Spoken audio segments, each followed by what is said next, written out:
Douglas Payne snatched the paper from beneath Marlo Bennett's flour-dusted hands before she could even finish reading it. 60 days, he said, not looking at her. He folded the bank notice into his coat pocket like it was already his. Or the storage property goes back to the bank, which means your little bread stall goes with it. He finally met her eyes, and there was nothing in his expression that resembled regret. There was only the flat satisfaction of a man who had done this before and found it easy. You should have taken my offer 3 years ago, Marlo. Would have saved us both a lot of time. She didn't answer. She couldn't. Her throat had closed around whatever words were trying to form, and her hands, those capable, work-scared hands that had kneaded dough at 4 in the morning, since she was 15 years old, had gone completely still on the table in front. He tipped his hat and walked away. And the worst part, the part that would wake her at 3 in the morning for weeks afterward, was that nobody in the market even turned to look. If you've ever been the person in the room that nobody bothered to see subscribe to this channel, hit that like button and drop a comment with the city or country you're watching from. I want to know how far this story has traveled. Because what happens to Marlo Bennett in Rattler Creek is the kind of Hascom story that doesn't stay in one place. Stay until the end.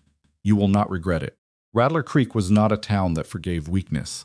It had been built on hard ground by people who had no other choice, and it carried that history in everything in the cracked main street that flooded every spring and dried into craters every August, in the buildings that leaned slightly southward from decades of wind, in the faces of the people who had stayed when everyone with better options had left. It was the kind of place where a person's reputation was built slowly and lost fast, where a bad season could undo 10 years of careful work, and where the weekly market on Chestnut Row was less a place of commerce than a kind of communal survival, everyone watching everyone else, tallying who was holding on and who was starting to slip. Marlo Bennett had been holding on for 4 years. Her stall was at the east end of Chestnut Row, third from the corner, wedged between a man who sold leather goods and a woman who sold dried herbs and questionable tonics. It was not a prime location. The morning shadow from the feed store's awning fell across her table until nearly 10 o'clock, which meant her display always looked a little dim during the first rush. She had asked twice about moving to a better spot and been told both times that the arrangement was what it was. She had stopped asking. What she sold was bread, real bread, the kind that required both skill and patience, the kind that most people in Rattler Creek no longer had time or energy to make for themselves. She sold sourdough loaves with crusts that shattered properly when you pressed them, honey wheat rounds that stayed soft for 3 days, cornbread dense enough to be a meal, and, on the last Saturday of every month, apple pies made from a recipe that had belonged to her mother and her mother's mother before that, with a filling that was just barely sweet and a crust that dissolved rather than cracked. The pies were what people came for. The bread was what kept her alive. She arrived at her stall before sunup every Saturday, having spent the previous 2 days baking in the storage property on the edge of town, a squat, practical building she rented by the month from a man named Hendricks, who had inherited it from his father and had no particular use for it himself. It had a wood stove large enough to accommodate 2 baking racks, a wide wooden table scarred from years on someone else's work, and a single window that faced east and let in the morning light in a way that Marlo had come to depend on. It smelled like flour and smoke and something underneath both of those things that she had never been able to name, but that she associated, without quite meaning to, with the idea of safety. The bank notice had arrived on a Tuesday. She had read it standing at that east-facing window, with the morning light coming through at an angle that made the paper almost too bright to look at directly. $300, 60 days. Failure to remit the outstanding balance on the promissory note associated with the property at 14 Fenwick Lane would result in the initiation of foreclosure proceedings. She had read it 3 times before she understood what it meant, and then she had set it down on the table and stood very still for a while, looking at the wall. The promissory note in question was not hers. That was the thing she kept coming back to, the thing that made the whole situation feel less like a financial problem and more like something that had been done to her deliberately and from a distance. The note had been signed 4 years ago by a man named Douglas Payne on a deal that had been, in theory, a partnership. Marlo's baking skill and her family recipe collection, Payne's capital and his connections, together building what he had called a real establishment, a proper bakery with a storefront and a reputation and a future. It had lasted 14 months. The version Payne told afterward was that the business had failed. Because Marlo was not a businesswoman, that she was good with her hands but not with numbers, good at making things but not at selling them, that the venture had been undermined by her stubbornness and her refusal to take his advice about expansion and pricing, and the kind of clientele a proper establishment should be courting. The version Vanslo carried was different. In Marlo's version, the partnership had failed because Douglas Payne had been skimming from the receipts from the second month onward, because he had signed agreements in her name without her knowledge, because when the debts became impossible to manage, he had structured the dissolution in a way that left the outstanding obligations attached to her name and her property, while he walked away with his reputation intact and his pockets heavier than they'd been when they started. She had tried once to explain this to a lawyer in the next town over. The lawyer had listened politely, made several notes, and then told her that what she was describing would be very difficult to prove and very expensive to pursue, and that in his professional experience, a woman in her position might find it more productive to focus on rebuilding rather than on litigation. She had not hired the lawyer. She had rebuilt instead. 4 years of 4 o'clock mornings and Saturday markets and bread that she sold for less than it cost her to make until she built enough of a reputation to charge what it was worth. 4 years of watching every coin, of wearing the same 3 dresses in rotation, of eating the bread that didn't sell and calling it dinner. 4 years of learning how to run a small business by running a small business through every mistake that entailed, with no safety net and no one to catch her when she fell. She was not prosperous, but she was not drowning either, until the notice arrived. She went to the bank on Wednesday morning. She sat across from a man named Carver, who had the careful, slightly apologetic manner of someone who was about to say something unpleasant, and was hoping his tone would soften it. The note was transferred, he told her. When the original creditor, a Mr. Payne, restructured his holdings last year, this obligation was part of what moved. It's now held by the Consolidated Lending Group, and they've initiated a review of outstanding balances. It was transferred without my knowledge. You would have received a letter. I received no letter. Carver made a note of something. I'll look into that. But regardless of the notification history, the balance is outstanding, and the deadline is real. $300, Miss Bennett. 60 days. $300 was more than she made in 4 months. She had $47 in the tin box under the floorboard at her rented room. She had a week's worth of baking supplies and enough fuel for 2 more market Saturdays. She had the equipment at the storage property, the racks, the table, the large tin measuring cups her mother had left her, and she had the recipe book, which was not worth anything to anyone but her. She walked out of the bank and stood on the main street of Rattler Creek in the mid-morning light, and she did what she always did when she was afraid. She went back to work. The next Saturday market was cold even for October. A front had moved in from the north overnight, and by the time Marlo had her table arranged and her goods displayed, her fingers had gone stiff in the joints, and the sky above the mountains had the particular flat gray color that meant snow before nightfall. Fewer people came than usual. The cold kept the casual browsers at home and brought out only the purposeful shoppers, the ones who knew what they wanted and moved quickly between the stalls with their coats pulled close and their heads down. Marlo sold a dozen loaves by 11 o'clock and 2 pies by noon, which was respectable given the weather, but not enough to make a real difference. She was wrapping the 3rd pie, the last one she'd brought, which had not yet sold and which she would take home and eat through the week, when the man appeared on the other side of her table. She noticed the boots first. They were the kind of boots that got noticed not because they were expensive, though they probably had been once, but because of what had happened to them since. They were worn at the heel in a particular way that came from years of actual riding, scuffed at the toe from working conditions rather than carelessness, resoled at least twice by someone who knew what they were doing. These were not the boots of a man who wore them for appearance. These were working boots on a man who actually worked. She looked up. He was perhaps 50 or close to it. Not a tall man, but solidly built, with the kind of physical presence that comes from decades of outdoor labor rather than from any particular effort at impression. Face was weathered in the specific way of men who spent most of their time outside, not old-looking exactly, but marked by weather and time in a way that made his expressions harder to read than a younger man's. His hat was good quality but old, and his coat was the same. He was looking at the pie she was wrapping. "Last one," he said. "It is, I'll take it." She named the price. He paid it without negotiating, which was unusual enough to be notable, and then he did something even more unusual. Instead of picking up the pie and leaving, he stood there looking at the table, at the remaining bread loaves, with an expression she couldn't quite categorize. "The sourdough," he said. "You bake that yourself?" "I do." "How long?" She wasn't sure what he was asking. "How long do I bake it? Or how long have I been baking it?" "Either. An hour in the oven. 25 years in the kitchen." Something moved in his expression, not quite a smile, but adjacent to one. He bought 2 loaves of sourdough, nodded once at her, in a manner that managed to be both polite and undemonstrative, and walked away. She watched him fingo for a moment longer than was necessary, and then she turned back to her table and told herself it was only because she was trying to figure out if he'd be a repeat customer. Came back the following Saturday, and the one after that.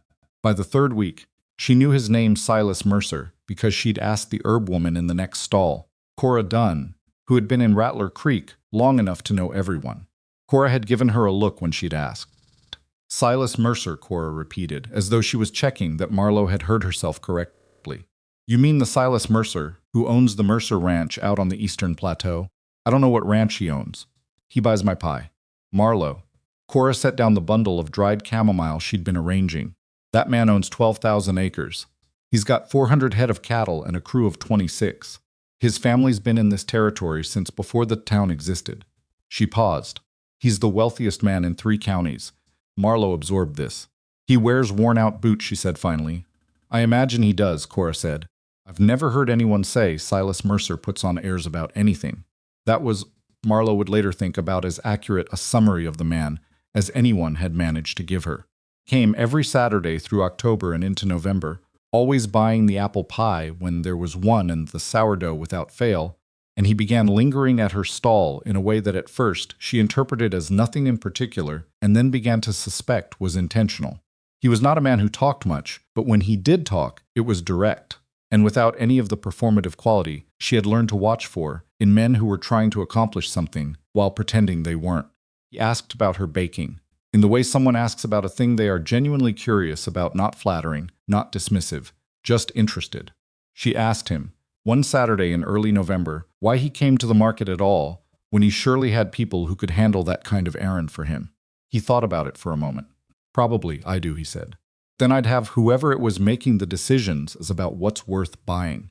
I'd rather do that myself." It was not a particularly remarkable thing to say, but something about the way he said it, the simple, unapologetic ownership of his own preferences, stayed with her. She had spent 4 years around men who either wanted to do things for her without asking or who ignored her completely. Silas Mercer did neither. He treated her the way she imagined he treated most things, directly, without a great deal of ceremony, with a respect that was not performed but simply present. She was not sure what to do with that. The problem with the storage property clarified itself on a Thursday in late November when she arrived to find a notice from Hendricks tacked to the door. He was selling the building. Not immediately, and not without warning, but he'd had an offer he wasn't in a position to refuse, and the new owner intended to use the space for something else entirely, which meant Marlo's rental arrangement would be terminated at the end of the year. He was sorry about the inconvenience. He hoped she'd understand. She stood in the cold, reading the notice, and thought about the bank notice, and the 60 days, and the $47 in the tin box, and the fact that without the storage property she had nowhere to bake at all. She thought about it very carefully, the way she had learned to think about bad news, not panicking, not catastrophizing, but mapping it out. What she had, what she needed, what the gap between those two things actually looked like when you measured it plainly. The gap was significant. She went inside and started the stove and began her Thursday baking and tried to think about what came next. She had 3 viable options, and she had thought them through enough times by the following Saturday that she could recite them in her sleep. The first was to find another rentable space in town. This was the obvious solution, and the least likely to work there. Wasn't much available in Rattler Creek that she could afford, and what was available tended to be snapped up fast, or held by people who didn't want to rent to someone in her particular financial situation. She'd already quietly inquired about 2 properties in the past week, and been turned down for both on the grounds that her income was insufficient to guarantee the rent. The second was to scale back to what she could do from her rented room, a single burner, a small Dutch oven, dramatically reduced output. It would gut her income to the point where the 60 days became 20, but it would keep her going in some form. The third was to borrow money. She had been through the third option more thoroughly than the other 2, and what she kept coming back to was the shortage of viable lenders. The bank had made it clear that her current debt situation made her a poor candidate for a new loan. She had no family with resources. She had no friends, she would ask, partly because she didn't have that kind of friendship with anyone in Rattler Creek, and partly because she was aware, with a clarity that was almost painful, that asking for money changed things in ways that couldn't be undone. She was at her stall, working through this for approximately the 100th time, when Silas Mercer arrived at 10 o'clock and bought his pie.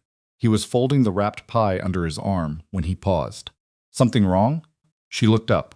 "Why, you've rearranged the bread 3 times since I got here. You don't usually do that." It was an absurdly small thing to have noticed, and the fact that he had noticed it was momentarily disorienting. She looked at the bread. She had in fact rearranged it 3 times. She was quiet for a moment, and then she made a decision that surprised her. "Hendricks is selling the property I bake out of," she said. "I'm being turned out at the end of the year." He didn't react with the immediate flood of sympathy or the reflexive advice-giving that most people would have defaulted to. He just looked at her steadily, absorbing the information. "Where are you looking?" he said finally. "I've asked about 2 places. Neither worked out. What are you looking for?" "A building with a stove large enough to bake commercial quantities. Somewhere I can work without disturbing anyone at 4 in the morning. Decent roof. I'm not particular about much else." He nodded slowly, as though he was going through some internal checklist. Then he said, "There's a building on my ranch that might suit. It was a cookhouse for the main crew, but I built a new one 3 years ago, and the old one's been sitting empty. Got 2 large stoves and a proper vent, and there's nobody near enough to bother." She looked at him. "I'm not offering it as charity," he said, reading her expression with an accuracy she found slightly unnerving. "I'd want fair rent. Whatever a comparable space in town would cost, which is probably less than what you were paying Hendricks, given that I have no use for the building anyway." "Why would you do that?" It was a blunt question, and she knew it, but she had learned the cost of not asking blunt questions when they occurred to her. He considered his answer for a moment. "Because you're a good baker, and it would be a waste if you went under. Because of a storage problem," he said. "And because I'm not in the habit of letting useful things sit idle when there's an obvious match." It was not a romantic answer. It was not even a particularly warm one. It was, she thought, the most practical answer anyone had given her in 4 years. And it hit her somewhere unexpected because of that, because it treated her problem as solvable rather than as a misfortune to be sympathized with. She didn't say yes. But she didn't say no either, and Silas Mercer, who was apparently in the habit of reading situations accurately, seemed to understand the difference. She visited the cookhouse on the following Monday, driving out to the Mercer ranch in her wagon in the thin winter light, half expecting to find something that didn't match the description and thus give herself a reason to decline. Cookhouse matched the description exactly. It was a rectangular building set slightly apart from the main ranch structures, with solid log walls, a roof that had been maintained properly, and inside, 2 cast-iron ranges large enough to run 4 baking racks simultaneously. There was a prep table of good heavy wood, shelving along 2 walls, and a window on the east side that let in the morning light in almost the same angle as her window at Hendricks's property. She stood in the middle of it for a long moment. Silas stood near the door, not crowding her, not asking her anything. Just present, the way he had been at her market stall, attentive but not intrusive, there without requiring anything of her. "The rent you mentioned," she said finally. $12 a month, he said. "Same as Hendricks was charging you, I'd guess." It was actually $2 less than Hendricks had charged her, but she didn't point that out immediately. "I'd want it in writing," she said, "a proper agreement. Terms, duration, both parties' obligations." "I expect nothing less," he said. She turned to look at him across the length of the cookhouse, this man who owned 12,000 acres and 400 head of cattle and was offering her a building for $12 a month, on the basis that she was a good baker and the building was sitting idle. She was looking for the catch. She was always looking for the catch, and she had good reason to be, and she understood that this was a thing that Douglas Payne had done to her, had made her into a person who could not accept a straightforward offer without dismantling it first, looking for the mechanism hidden underneath. She did not find one. What she found instead was a man who met her skepticism without flinching, without getting defensive, without trying to sell her on anything. He just stood there, patient, and let her look. "I'll need a few days to think about it," she said. "Take the time you need," he said. She drove back to town in the thinning afternoon light, and she thought about it for 2 days. And on Wednesday morning, she went to Silas Mercer's ranch and told him she would take the cookhouse, and that she needed the written agreement by the end of the week. He had it ready by Thursday. She moved her equipment to the Mercer cookhouse in the first week of December, making 3 trips in her wagon over 2 days, and the third trip she made alone in the early morning when the ground was frozen, and the sky was the particular dark blue that preceded dawn. Carried the last load in herself, the recipe book, wrapped in cloth, in the crook of her arm, and she set it on the prep table and lit the stove and waited for the building to warm up. When the temperature had come up enough that her breath no longer showed, she took the recipe book out of its wrapping and set it on the table. It was not a beautiful book. It was a working document, pages thickened from years of flour-dusted handling, margins crowded with adjustments and notes in 3 different handwritings, the binding reinforced twice with strips of leather because it had started to separate. Her mother's handwriting was in the oldest pages. Her grandmother's was older still, in a script that was hard to read and almost impossible to hurry. Marlo's own handwriting filled the recent pages, smaller and more compressed, as though she was trying to put more into the available space than was comfortable. She stood at the table in the warming cookhouse and looked at it for a moment. This document of several generations of work, and she thought about the bank notice with its 60 days, and the building on Sulphur Street with its empty windows, and the $47 in the tin box, and what it would mean to lose this, not just the equipment and the space, the possibility of what she was trying to build. Then she opened the book, found the sourdough page, and started measuring. By the time the eastern light was coming through the window at the right angle, the first loaves were in the oven. She was still here. She was still working. For now, that was enough. The first morning she baked in the Mercer cookhouse, she burned the second batch. Not badly, not inedibly, but the bottom crusts came out darker than they should have, with a slightly bitter edge that she could taste when she broke a piece off and held it to the light. Stoves ran hotter than her old ones, which was good information to have, and information she should have anticipated. And the fact that she hadn't anticipated it irritated her more than the burned bread did. She had been baking for 25 years. She knew how to read a new oven. She had simply been distracted, and she did not like being distracted, and she liked even less the fact that she knew exactly what had distracted her. She had been thinking about the written agreement folded into her coat pocket. She had read it 4 times the night before, and twice again that morning, before leaving her rented room. A simple document, 1 page, clear language, no buried clauses that she could find. $12 a month, paid on the 1st. Either party could terminate with 30 days' notice. The building was available to her between the hours of 4 in the morning and 6 in the evening, with no restrictions on frequency of use. Silas Mercer was responsible for the building's structural maintenance. Marlo Bennett was responsible for the condition of the equipment she used and for returning it to the state in which she found it. It was fair. It was, in fact, slightly more than fair, weighted marginally in her favor in a way that she suspected Silas Mercer was aware of and had arranged deliberately. That was what she kept coming back to. The deliberateness of it. Douglas Payne had been deliberate, too, once upon a time. He had been deliberate about the terms of their original partnership agreement, the one she had signed without a lawyer present, because Payne had told her lawyers were expensive and unnecessary between people who trusted each other. She had been young enough and trusting enough to believe him. The deliberateness she was used to was the kind that served someone else's interests while appearing to serve hers. This felt different. She could not entirely explain why, and that uncertainty was its own kind of problem, because if she couldn't explain it, she couldn't be sure she wasn't simply choosing to believe what was convenient to believe. She scraped the dark bottoms off the burned loaves, adjusted the damper on the left stove, and started over. By 9 o'clock, when the light through the east window had shifted to the brighter angle that meant the sun was fully up, she had 4 good batches done, and the cookhouse smelled the way a bakery was supposed to smell, warm and yeasty and slightly sweet, with the particular undertone of wood smoke that she associated with work done properly. She sat on the wooden stool she'd brought from Hendrix's place and drank the coffee she'd carried out in a tin pot, and she looked around the cookhouse, and she thought, this will work. Not easily. Not without more problems than she could currently anticipate. But it would work. That was enough to keep moving.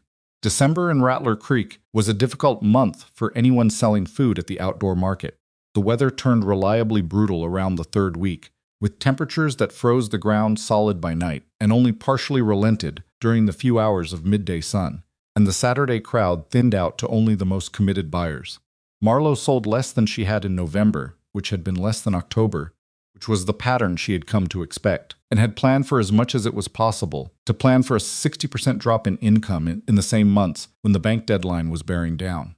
She ran the numbers every Sunday evening, sitting at the small table in her rented room, with the receipts spread out in front of her and her pencil moving across the ledger. She kept with a neatness that was partly professional habit and partly the need to feel some control over things that were largely out of her control.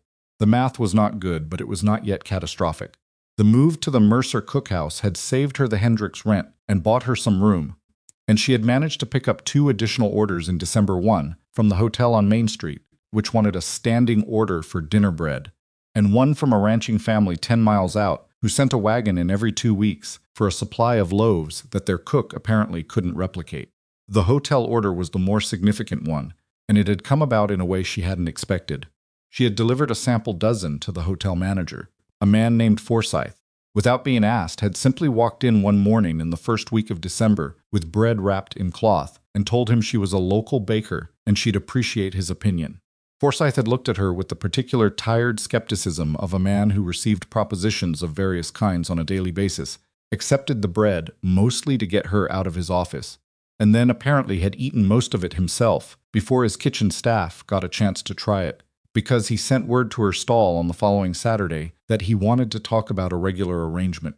The hotel order added $22 a month to her income if she maintained the volume, which she could do, but which required her to bake 6 days a week instead of 4. She agreed to it without much hesitation, because $22 a month was the difference between staying above water and going under, and she was not in a position to be precious about the extra days. She told nobody about the bank deadline except Cora, and she told Cora only because Cora had caught her doing the arithmetic on the back of a receipt one Saturday and had refused to pretend she hadn't seen it. $300, Cora said flatly, when Marlo had explained the situation in as few words as possible. By the end of February, Cora was quiet for a moment. She was a practical woman, had been in Rattler Creek long enough to have seen most varieties of trouble, and had arrived at a relationship with bad news that was less about sympathy and more about assessment. "How close are you?" she asked. "I can get to about 230 if the hotel order holds and the market doesn't drop further. Maybe 240 if I push the pie orders. That's still 60 or 70 short. I know that." Cora looked at her with an expression that Marlo had come to recognize as the precursor to a question she wasn't going to like. "Silas Mercer," Cora said. "No," Marlo said immediately. "I wasn't suggesting anything. I was going to say I've heard he's a decent man." "He is. You could ask him to adjust the rent for January and February. Temporarily. As a business arrangement." "I'm not doing that." Cora appeared to weigh her next words carefully. "Why not?" "Because I just moved into his building and signed an agreement, and I'm not going back to him 2 weeks later to renegotiate terms because I can't manage my own finances." She stacked a row of bread loaves with more force than was necessary. "That's not a business relationship. That's begging." "It's not begging to Cora." She said it quietly without sharpness, but with enough finality that Cora heard it and let the subject go. That evening, alone in her room with the ledger, Marlo sat for a while without writing anything. She thought about Cora's suggestion and about why it made her feel the way it did the particular combination of shame and anger that she had learned over 4 years to recognize as a signal, not always a reliable one. Sometimes what felt like appropriate self-reliance was actually just stubbornness dressed up in the language of independence. But sometimes it was real, and the distinction mattered, and she had paid the price of getting it wrong once before. She was not going to Douglas Payne again, in the face of someone who needed help, closed the ledger, and went to bed. Silas Mercer came to the market in December with the same regularity he'd maintained in October and November, which she noticed and then made an effort to stop noticing, because the noticing felt like it was doing something she hadn't authorized. He bought his pie and his sourdough. He lingered at the table in the way he had developed a habit of doing, not blocking other customers, but present, unhurried, occasionally asking her something about the baking that was specific enough to indicate he'd been paying attention to previous conversations. In the second week of December, he mentioned that the cookhouse stoves were running hot. "Figured that out," she said. "I should have told you up front. The left one, especially, you want to keep the damper about a third of the way closed until it's up to temperature, then open it slowly. That's what I worked out by the second day." "Right." He nodded, not embarrassed, just acknowledging. "I should have mentioned it." Sorry. The apology was uncomplicated and without inflation, which she found unexpectedly easy to accept.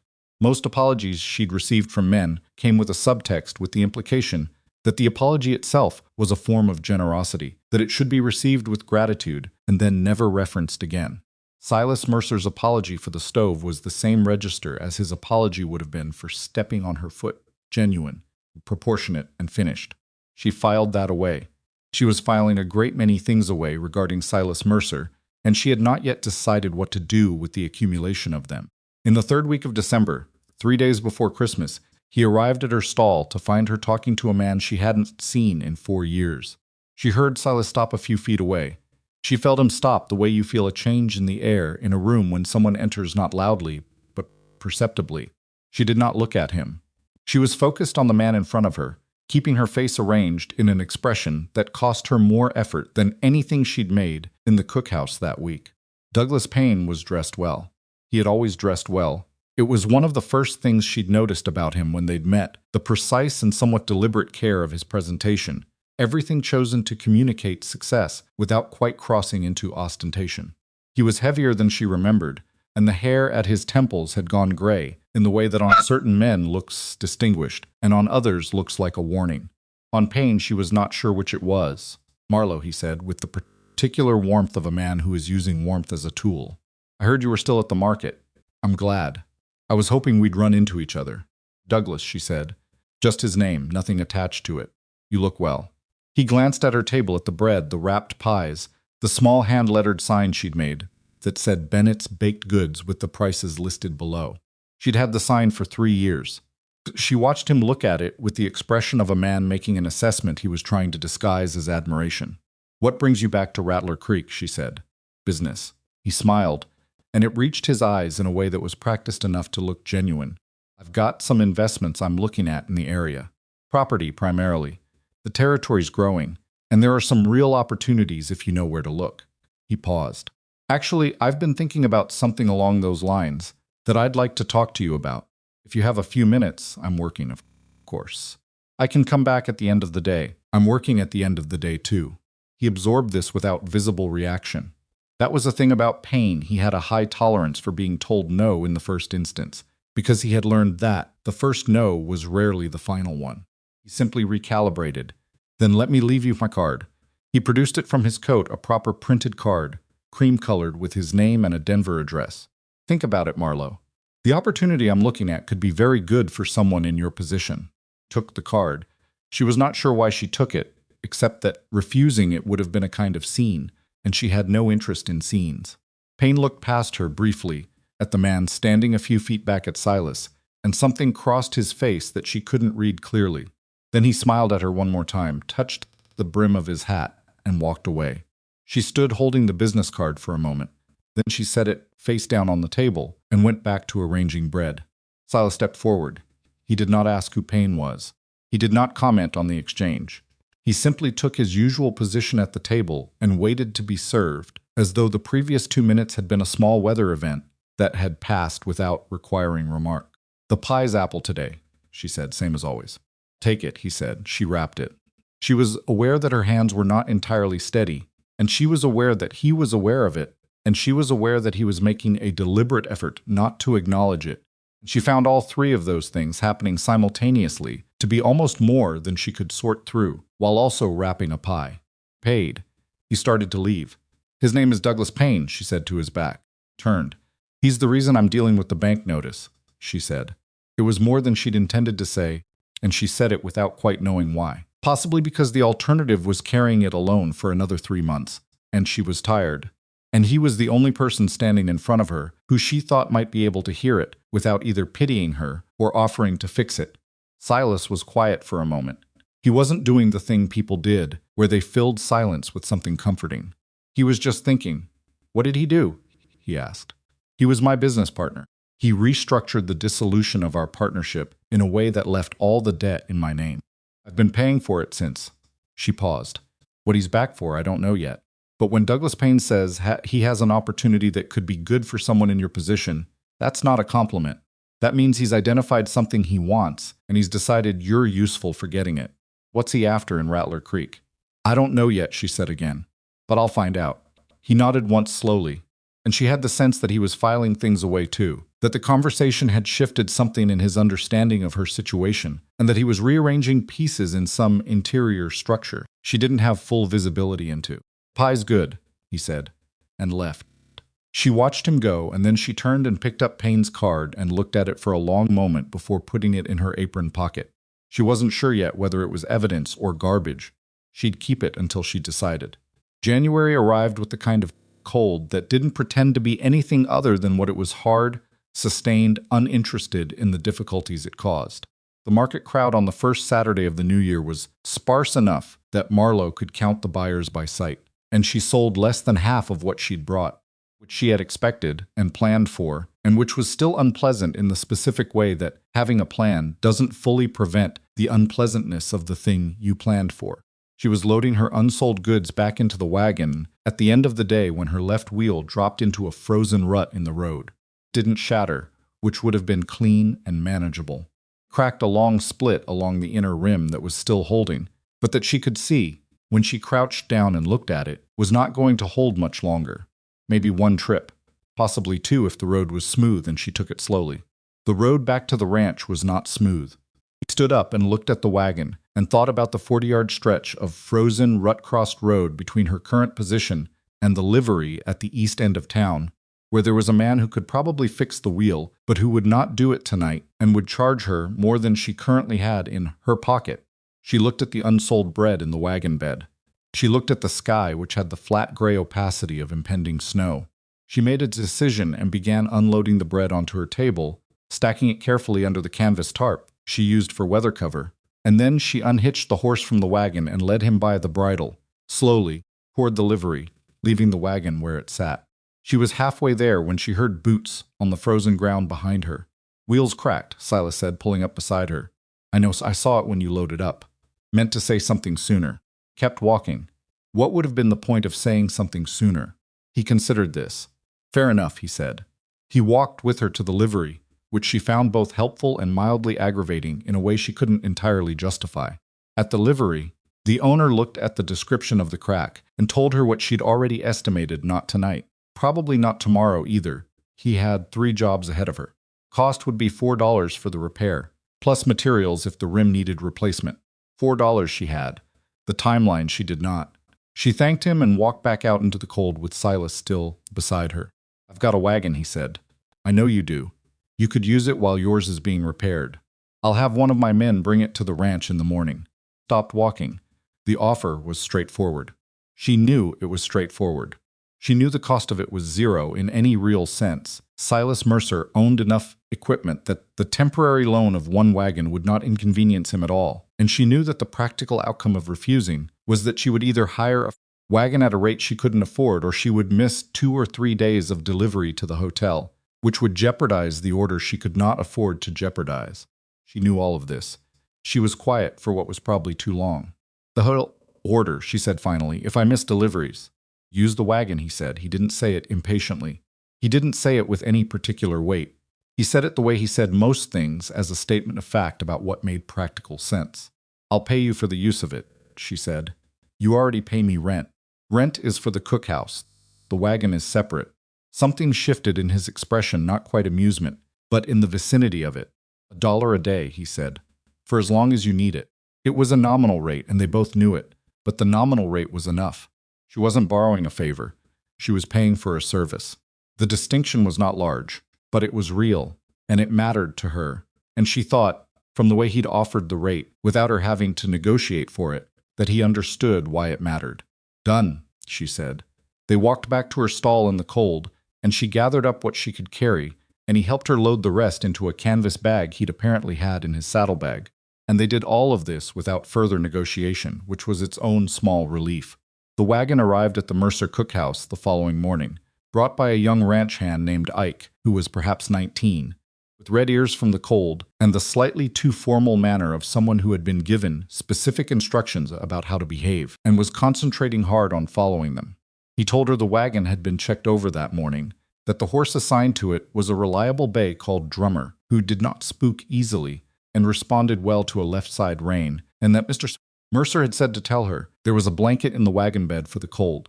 She looked at the blanket-heavy wool, clean, not new, and felt something move through her that she did not immediately put a name to. "Tell Mr. Mercer I said thank you," she said. Ike nodded with the careful formality of a young man executing a mission and walked back toward the main ranch buildings. Stood in the cold for a moment, looking at the borrowed wagon, and then she went inside and started the stoves. By the third week of January, she had established a rhythm in the cookhouse that felt not permanent. She wouldn't allow herself to think permanent, but sustainable. She arrived at 4, sometimes earlier. She worked through the morning in the particular focused silence that the pre-dawn hours enforced, the kind of silence that was full of the sounds of the stoves and the dough and her own breathing, and nothing else. She had stopped burning the bottoms after the first week. She had begun to understand the left stove's particular character, the way it ran uneven across the rack, so that she needed to rotate her pans halfway through, the way it sounded different when it was at temperature than when it was still climbing. She knew stoves the way. Other people knew colleagues, their habits, their moods, what they needed to perform well. On a Wednesday morning, in the third week, she was in the middle of the second batch when she heard the cookhouse door open. She turned, expecting Ike, who had taken to stopping by in the mornings, ostensibly to check on the horse, actually because, she suspected, the smell of the baking was irresistible at this hour of the morning. It was Silas. He was carrying 2 tin cups, and he looked like he had been up for several hours already, which, she supposed, was probably true, given the demands of running a cattle operation in winter. "Coffee," he said, setting one of the cups on the far end of the prep table, away from where she was working, not adjacent to her, not crowding her workspace, the far end. She looked at the cup. She looked at him. "What are you doing up at this hour?" she said. "Same thing I do every morning," he said, checking on things. He leaned against the wall, unhurried, not performing casualness, but not precisely relaxed either. He had that quality she had started to identify as characteristic of him, a stillness that was not passivity, the way a stopped clock is still, but a stillness that was more like a patient animal alert, present, waiting. She went back to her dough. They were quiet for a while, and it was not an uncomfortable quiet, which she noticed and filed away in the growing category of things about Silas Mercer, that she was cataloging without quite knowing what she intended to do with the collection. "How long have you known Payne?" he asked eventually. "Long enough." She shaped a loaf, set it in the pan. "We were in business together for just over a year. Before that I knew him maybe 6 months." She paused. "Felt longer." He has a way of compressing time, of making you feel like you've known someone better and longer than you actually have. "How'd you meet him?" "He came to a baking demonstration I gave. I was trying to attract investors for a proper shop. He had money, and he said he believed in the idea." She shaped another loaf. "He was good at making you feel like what he believed in was you, specifically. Like you were the thing that made the investment worthwhile, not the business." Silas said nothing, but she had the sense he was listening, with the particular quality of attention that he brought to things he considered important. "He never took money from the register openly," she said. "He was too careful for that. He did it through the supplier invoices, paid himself a handling fee that wasn't in the agreement, charged the business for expenses that were actually personal. Small amounts. Nothing that would be obvious until you looked at 6 months of records together and did the arithmetic." She slid the pans into the oven. "By the time I understood what was happening, the business was in debt, and so was I." "You confront him about it?" "I tried." She picked up the coffee cup. Coffee was good, strong, not bitter. "He told me I was confused, that I was misunderstanding the accounting. He said it in a way that was very calm and very patient, like I was someone who didn't understand how business worked, and he was trying to help me." She looked at the oven. "That was the worst part of it. Not the money.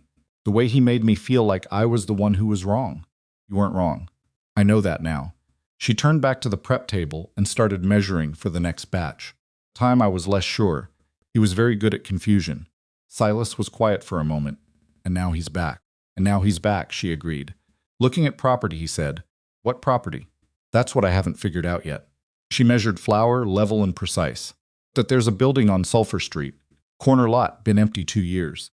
Big enough for a commercial space with a proper storefront." She paused. "I've had my eye on it for a while. If the bank situation resolves and I could put together enough." She stopped. She had not intended to say that much. Silas looked at her steadily. "He's going after the Sulphur Street building." She hesitated. "I don't know that for certain," she said. "It's a guess." "How good a guess?" She thought about the way Payne had looked at her sign at Bennett's Baked Goods, and the prices listed below, and about the card in her apron pocket, and about his phrase, "An opportunity that could be very good for someone in your position." "Good enough that I'm not ignoring it," she said. She was not wrong. She found out through Cora, who heard it from the wife of the county assessor, who had mentioned it to her husband, who had apparently discussed it at some length at the feed store. Douglas Payne was in negotiations to acquire the corner property on Sulphur Street, and he had filed the preliminary paperwork with the county land office on the 10th of January. Marlo sat with this information for one full day before she did anything with it. She sat with it because she had learned, in the years since Payne, that her first reactions to things he did were not always her most accurate ones. Her first reaction was anger, clean, hot, and familiar. Her second reaction, once the anger had done what it needed to do, was something colder and more useful, which was calculation. Corner building on Sulphur Street was worth something specific to her. It was the space she needed to move her operation from viable to real. A proper storefront with a production kitchen behind it, room for a display case, the kind of presence on a main street that attracted a different category of customer than a market stall. She had been imagining it, in specific and practical terms, for 3 years. She knew the dimensions. She knew the lease history. She knew what the renovations would require, and how long they would take, and what she could do with the space once she had it. If Payne got that building, he would use it. He would use it in whatever way gave him the most leverage over the most people, because that was how Douglas Payne operated, not out of direct malice, but out of the practical philosophy that the most valuable thing in any town was something other people needed, and he would eventually find a way to make her a part of whatever he built there, on his terms. She was not going to let that happen. Question was what she could do about it, and on this she was less clear. She didn't have the resources to compete on price for the building. She didn't have connections at the county land office, or enough social standing to challenge Payne's claim through informal channels. What she had was a growing business, a written agreement for a cookhouse on a respected rancher's property, and 4 years' worth of accumulated knowledge about how Douglas Payne operated, which was, she decided, where she needed to start. On the last Saturday of January, Silas arrived at her market stall and bought his pie, and when the morning crowd had thinned enough that she wasn't actively serving anyone, he came back to the table and said quietly, "I looked into Payne. He's got investors from Denver, 3 of them, all in commercial real estate. The Sulphur Street building is part of a package. He's trying to acquire 3 properties in town. Post-road expansion play. He thinks the railroad coming through in the next few years makes this territory worth moving on now." She absorbed this. "Where are you getting this from?" "I know people at the Territorial Land Office, and I know the man who owns 2 of the other 3 properties Payne's trying to buy." He paused. "He's also using a line of credit that's bigger than it should be for the collateral he's putting up. Somebody is letting him borrow against assets he doesn't fully own. Can you prove that?" "Not yet," he said. "But it's the kind of thing that tends to prove itself if you give it enough time and ask the right people the right questions." She looked at him carefully. He had done this, had investigated Payne, had made calls, had pulled on threads, and she had not asked him to, and he had not told her he was going to. "Why?" she said. "Because you told me what he did," Silas said simply. "And because a man who builds his money on other people's names doesn't stop at one. I can fight my own battles. I know that." He said it without any quality of condescension, the way he said most things as a statement of fact. "I'm not fighting your battle. I'm looking at a man who's doing something crooked in my territory and pulling on threads to see what unravels. That's my business, regardless of how it connects to yours." She held his gaze for a moment. "What did you find?" she said. He told her.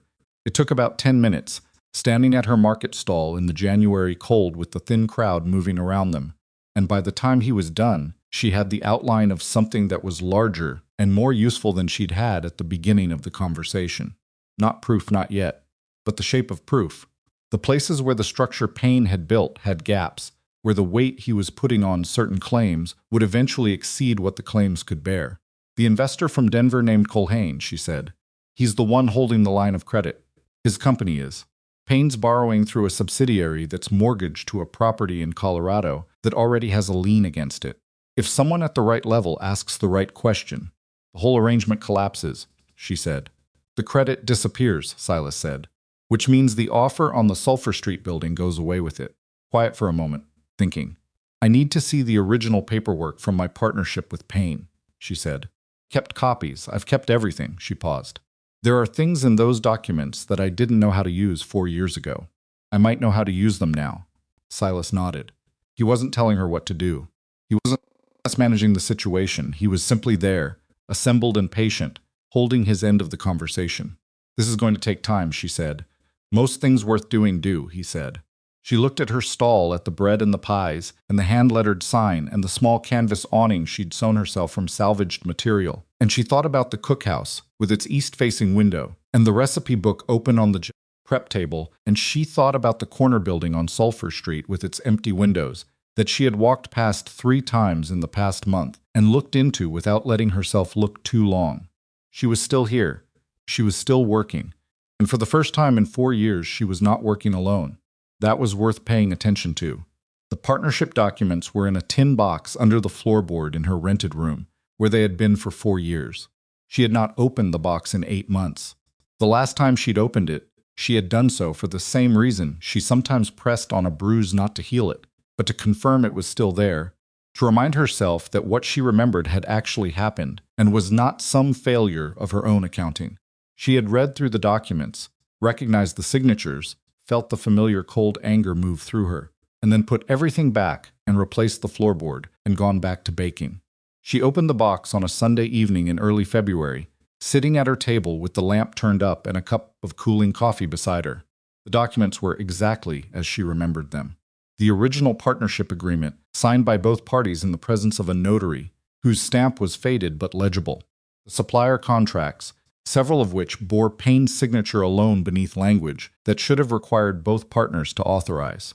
The dissolution paperwork, which she had signed under the impression that she was signing an agreement to divide the remaining assets equitably, and which she had later understood after showing it to the lawyer in the next town over, had actually assigned the outstanding debts to her name while releasing Payne from any further obligation.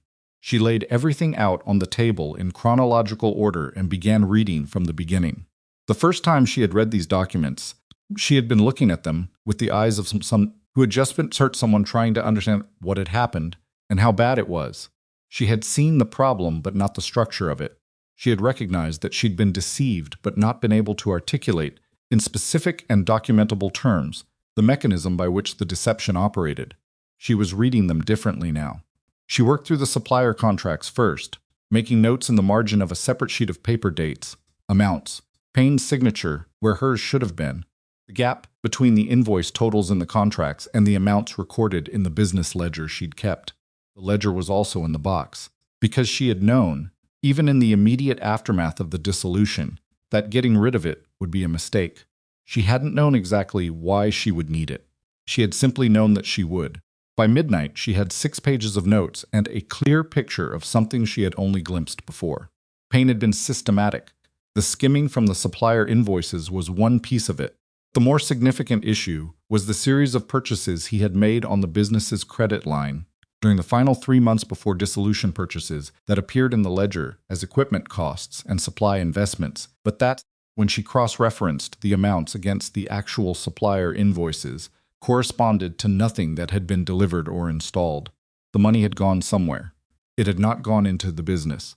And the dissolution agreement, which she had signed, included a clause buried in the 3rd paragraph of the 2nd page, in language that was technically accurate but functionally incomprehensible to someone reading it under duress, that explicitly released Payne from responsibility for the credit line. Draws made in the final quarter, assigning them instead to the party responsible for day-to-day operations, which had been her.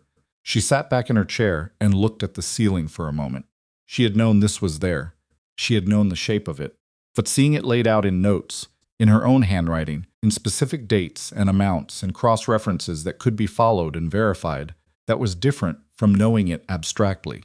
That was the difference between understanding that a building is structurally compromised and having an engineer point to the specific beam that is failing. Question now was what to do with it. She went to Silas on a Monday, which was unusual. She typically had no reason to go to the main ranch buildings. And she was particular about keeping the cookhouse relationship professional, arriving and leaving at the hours specified in the agreement, not wandering the property without purpose. But Monday morning, When she was finishing her baking and the light through the east window had come up to the bright angle that meant mid-morning, she crossed the yard to the main house and knocked. A woman named Ruth, who managed the household and had regarded Marlo with a polite neutrality since she'd moved into the cookhouse, opened the door and told her Silas was in the barn. She found him there, working on a section of fence rail that had split over the winter. He was doing it himself, not overseeing someone else doing it, not managing the repair from a distance, but actually doing it with his hands, the way she had been told he operated, and had by now verified personally enough times that it no longer surprised her.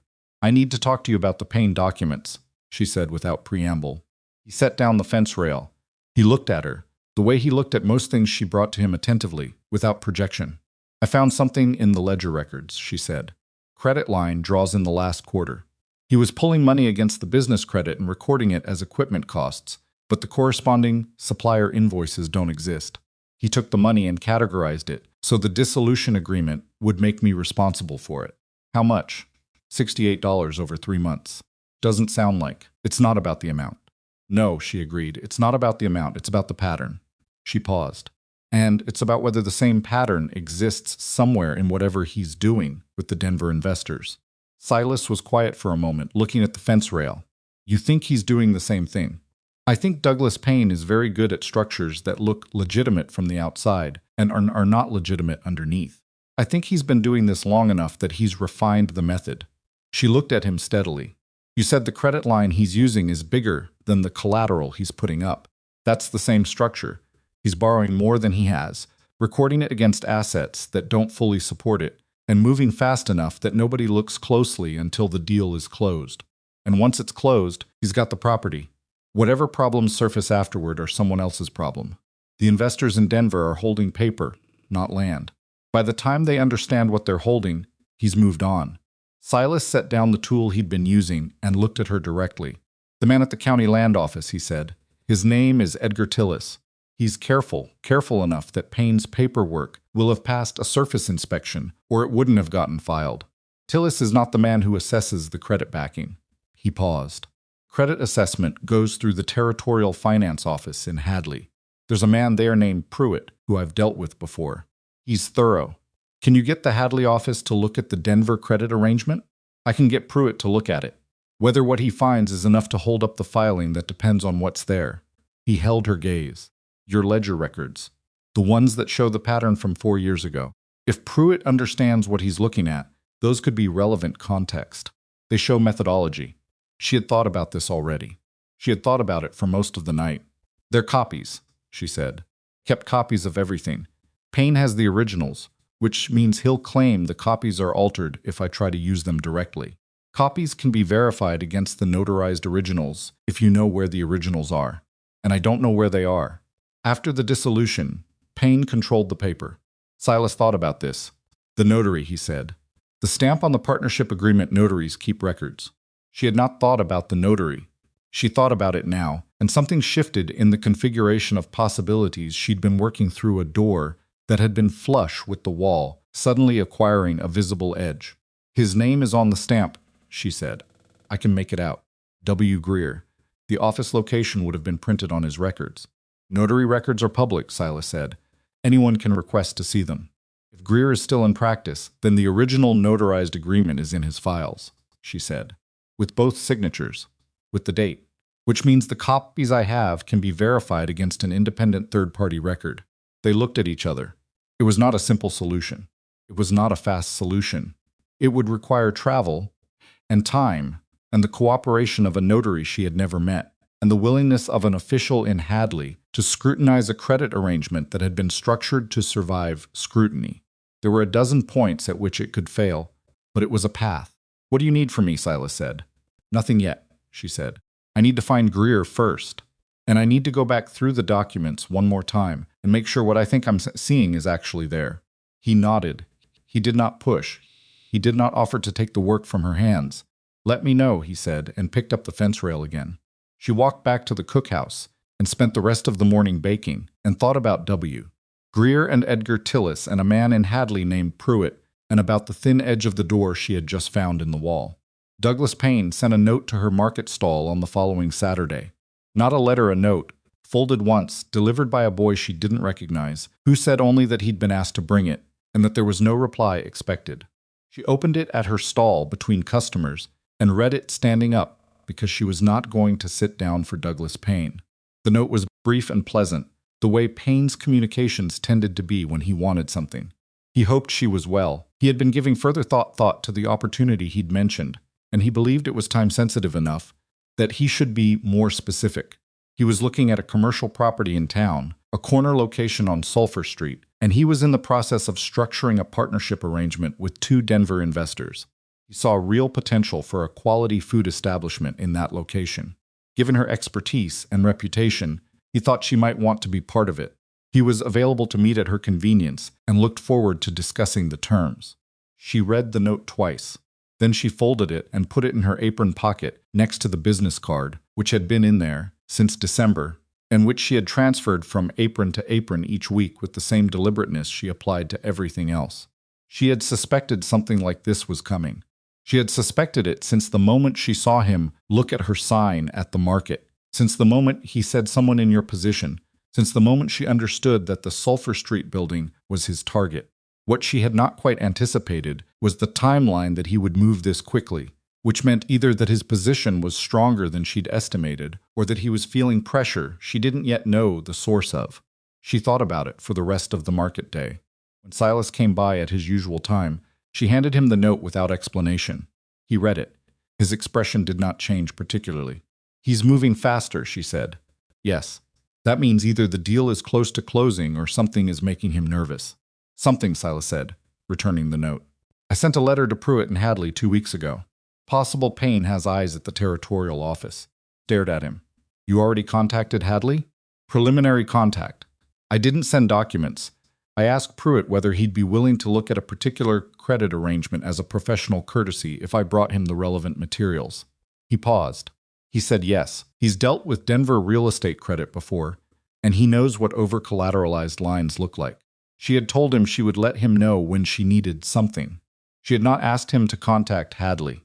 She was aware of 2 simultaneous and conflicting reactions to this information, and she took a moment to sort between them. First was a spike of irritation of the territory of her problem being moved into without her permission. The second, which she had to be honest about, was relief. "You should have told me," she said. "You're right," he said. "I should have. I moved on it because I thought the timeline was tighter than you'd anticipated, and I didn't want to wait until Saturday to discuss it. Come to you first." It was again an uncomplicated apology. She accepted it in the same way. "What did you tell Pruitt about the nature of the credit arrangement?" She said. "I told him there was a commercial acquisition in progress in Rattler Creek backed by a Denver credit line, and that I had reason to believe the collateral supporting the line was not what the paperwork represented. Told him I could provide documentation." He paused. "I didn't mention your name. I didn't mention Payne's. The preliminary contact was clean." She thought about this. "And if Payne has someone at the territorial office, then he knows someone asked a question.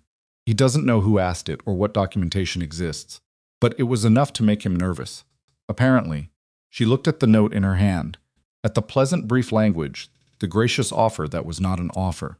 She thought about the first time she had received a pleasant brief communication from Douglas Payne 4 years ago, before she knew what the pleasantness was covering. "He thinks he can bring me into the deal," she said. "He thinks if he gives me a piece of it, a small enough piece, that he controls the whole, I'll stop looking for the problem with the credit line. That's likely what he thinks. He's wrong. I know that." She looked at Silas for a moment. "I found the notary," she said. "W. Greer. He's in practice in Sable Fork, 60 miles northeast. He's been there 20 years. His records are complete. When can you go?" "I need 3 days away from the hotel order. I'll need to bake ahead and make arrangements with Forsyth." She calculated quickly. "Earliest I can do it is the week after next." "I'll go with you," Silas said. Paused. "I need a witness to the record request," she said carefully. "Someone who can attest that the notary records were accessed and what they contained. That's a legitimate thing to bring someone for." "That's why I said I'd go with you," Silas said, with just enough dryness that it registered without being sharp. She looked at him. He was not trying to take the matter out of her hands. He was offering a specific practical function that was genuinely useful and that she could accept without relinquishing anything. "All right," she said. She replied to Payne's note on Sunday. She wrote that she appreciated his thinking of her and that she would be willing to meet to hear the specifics of his proposal. She named a time and location, the hotel dining room, 3 days hence, which was public and neutral, and she kept the language of her reply in the same pleasant register as his. She was not, she told herself, accepting anything. She was gathering information. She wanted to hear what he would offer her, and she wanted to hear how he framed it, and she wanted to see what he revealed about the timeline and the structure of the deal when he thought she was a potential partner rather than an obstacle. She had learned that from him, actually. The value of letting the other person talk. The hotel dining room at 10 on a Tuesday morning was not crowded. Forsyth had cleared a corner table without being asked, which suggested he knew who was meeting there and found the situation at least mildly interesting. Marlo arrived 5 minutes before Payne and ordered coffee and sat with her back to the wall, which she had learned, in the years since the bakery, to do whenever she was walking into a conversation that mattered. Payne arrived precisely on time, which was a thing she had always observed about him. His punctuality was its own kind of control, the demonstration that he managed his time and by extension expected to manage the time of whoever he was meeting. He ordered coffee, exchanged pleasantries with Forsyth in the easy manner of a man who had learned how to make hotel managers feel important, and settled into the chair across from her. He looked well. He always looked well. "I'm glad you agreed to meet," he said. "Tell me about the Sulphur Street building," she said. He blinked just once, just slightly, and then he smiled with the warmth that had once felt genuine to her and now felt like a language she understood too well. "Straight to business," he said. "I always liked that about you." Proposal. He laid it out. It was structurally almost identical to what he'd proposed 4 years ago, her expertise and her name attached to the establishment, his capital and his network as the backing. He was talking about a proper storefront, a full production kitchen, delivery contracts with the hotel and the stage line, and eventually the railroad, once the tracks came through. He was talking about a real business, he said, not a market stall, not a cookhouse on someone else's property, but something permanent with her name above the door. She listened to all of it. She noted the parts he didn't say. He didn't mention the ownership split not once, not in any term or proportion. He talked about the business as a shared venture without ever specifying what her share would be. He talked about her name on the door without talking about whose name would be on the deed. He talked about her expertise as central without talking about her having any decision-making authority. It was a very good speech. It would have worked on her 4 years ago. "What percentage of the business would I hold?" she asked. He smiled the smile of a man who had expected this question and had an answer prepared. "We'd work out the specifics together, obviously. It's early days. But I see you as a genuine partner in this, Marlo. 40% to start, she said, with room to grow as the business grows. On what terms we'd document it all properly. A real agreement overseen by a lawyer, like our last agreement." It landed. She had wanted it to land, and she watched it do so. Watched the pleasant expression hold its shape while something underneath it recalibrated. "What happened before was unfortunate," he said. "I've thought about it a lot since then. I wasn't as careful as I should have been with the accounting. I take responsibility for that." "Do you?" "I do." He looked at her steadily, with something that was a very accurate imitation of sincerity. "This would be different. I've grown as a businessman. I understand now what I didn't then, that a partnership only works if both parties feel it's equitable." She looked at him across the table. She thought about the ledger records and the supplier invoices and the dissolution clause buried in the 3rd paragraph. Thought about W. Greer in Sable Fork and his 20 years of complete records. She thought about a man named Pruitt in Hadley who knew what over-collateralized credit lines looked like. "I'll think about it," she said. It was the same thing she'd said to Silas about the cookhouse, and it was the same thing she meant now, which was not yes and not no. But the purchase of time she needed for a purpose she wasn't going to explain. Payne left the hotel satisfied. She could see it in the set of his shoulders, in the ease with which he shook Forsyth's hand on the way out. He thought she was wavering. He thought the offer had done what he'd designed it to do. She sat with her coffee until it went cold and thought about what he had told her without meaning to. Timeline was tight. He'd said, without quite saying it, that the county filing was moving forward and the Denver credit was already drawn. He needed her name attached, needed the town to see Marlo Bennett as part of the venture, because Marlo Bennett had 4 years of hard-won reputation in this town, and Douglas Payne had none. He wasn't offering her a partnership. He was renting her credibility, the same way he'd rented it 4 years ago, and expecting to discharge the obligation the same way he had before. She left the hotel and went straight to the cookhouse and worked until dark, and that night she sat at her table and wrote 2 letters, one to W. Greer in Sable Fork, outlining her request and the relevant dates, and one to Silas explaining what she'd learned and when she needed to travel. They left for Sable Fork on a Thursday, taking Silas's wagon because it was better suited to the winter roads than hers, and they drove mostly in silence for the first hour, which Marlo found comfortable in the way she had come to find most silences, with Silas not empty but productive, the kind of quiet in which things settled into their proper places. He offered 40%, she said eventually. To start, Sla said. You know how that ends. I know how it ended before. She looked at the road ahead. The snow from the previous week had compacted into a gray-white surface that was manageable but required attention. He said he takes responsibility for what happened with the accounting. What did you say? Nothing useful.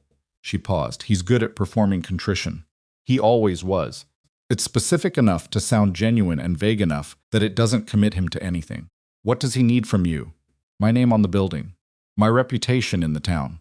She looked at the landscape moving past the flat white fields, the dark tree lines at the edges. He's been in Rattler Creek 6 weeks, and the investors know nothing about him. County knows nothing about him, but they know me.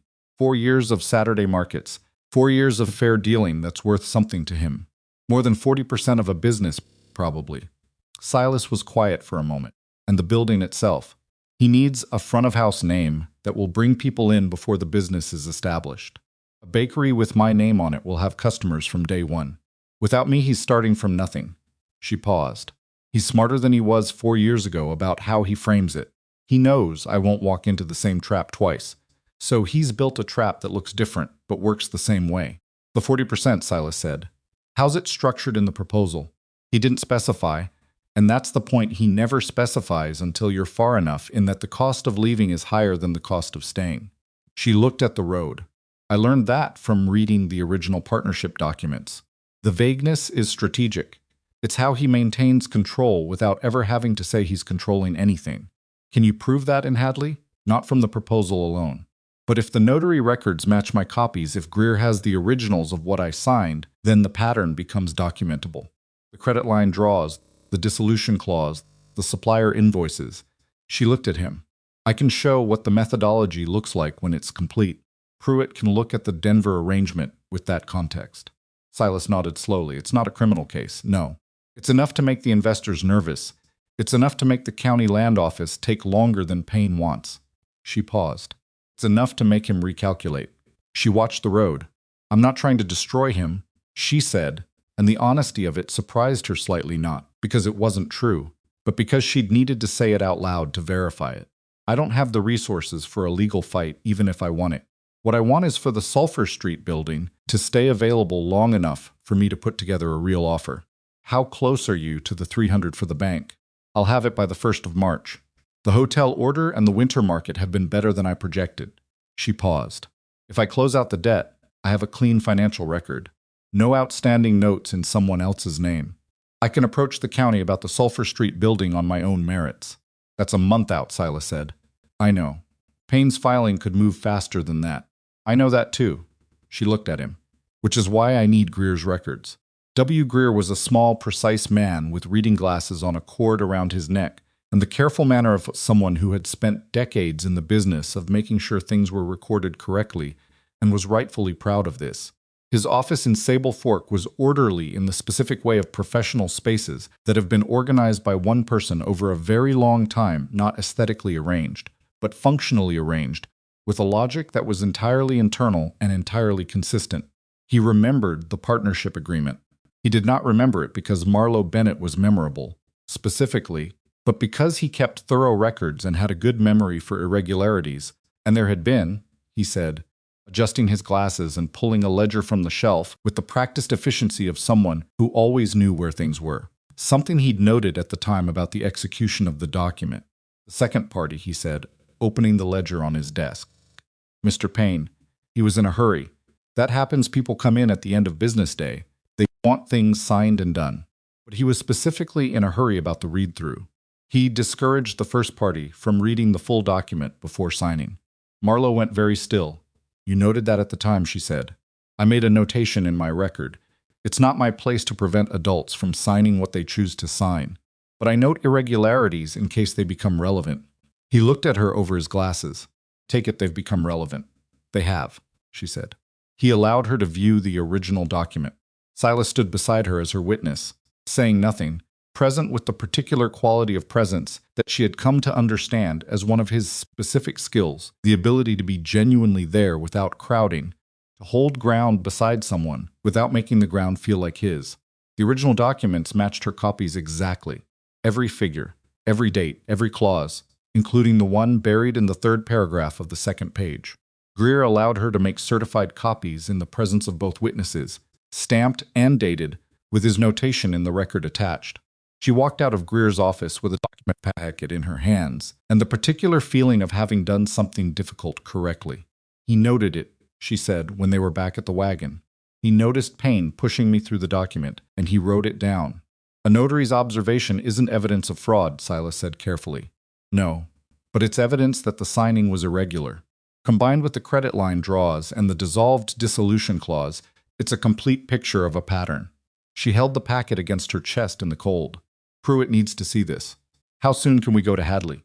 You tell me, she said. The ranch, the cattle, I don't know what you can leave. He looked at her with the direct steadiness she had come to recognize as his baseline. I can leave for 2 days, he said. The crew can manage the rest. Next week, she said, before Payne's filing moves any further. They were a day out from Sable Fork on the return trip when the weather changed. Came in fast, the way bad weather on the plateau often did, clear sky in the morning, then a thin line at the northern edge of the horizon that thickened over the course of an hour into a wall of cloud moving south with the particular determination of weather that has not yet spent itself. By early afternoon, the temperature had dropped 10 degrees, and the wind was cutting across the road from the northwest.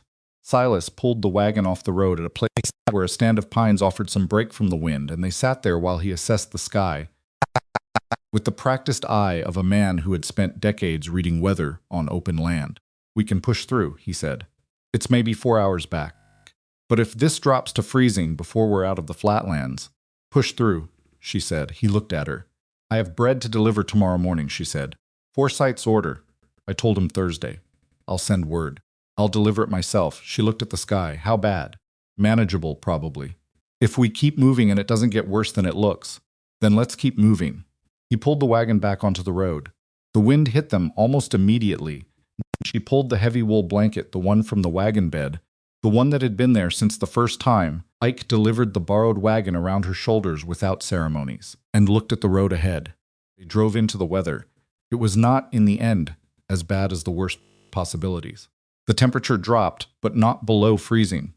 The wind kept up, but didn't gust badly enough to make the road dangerous.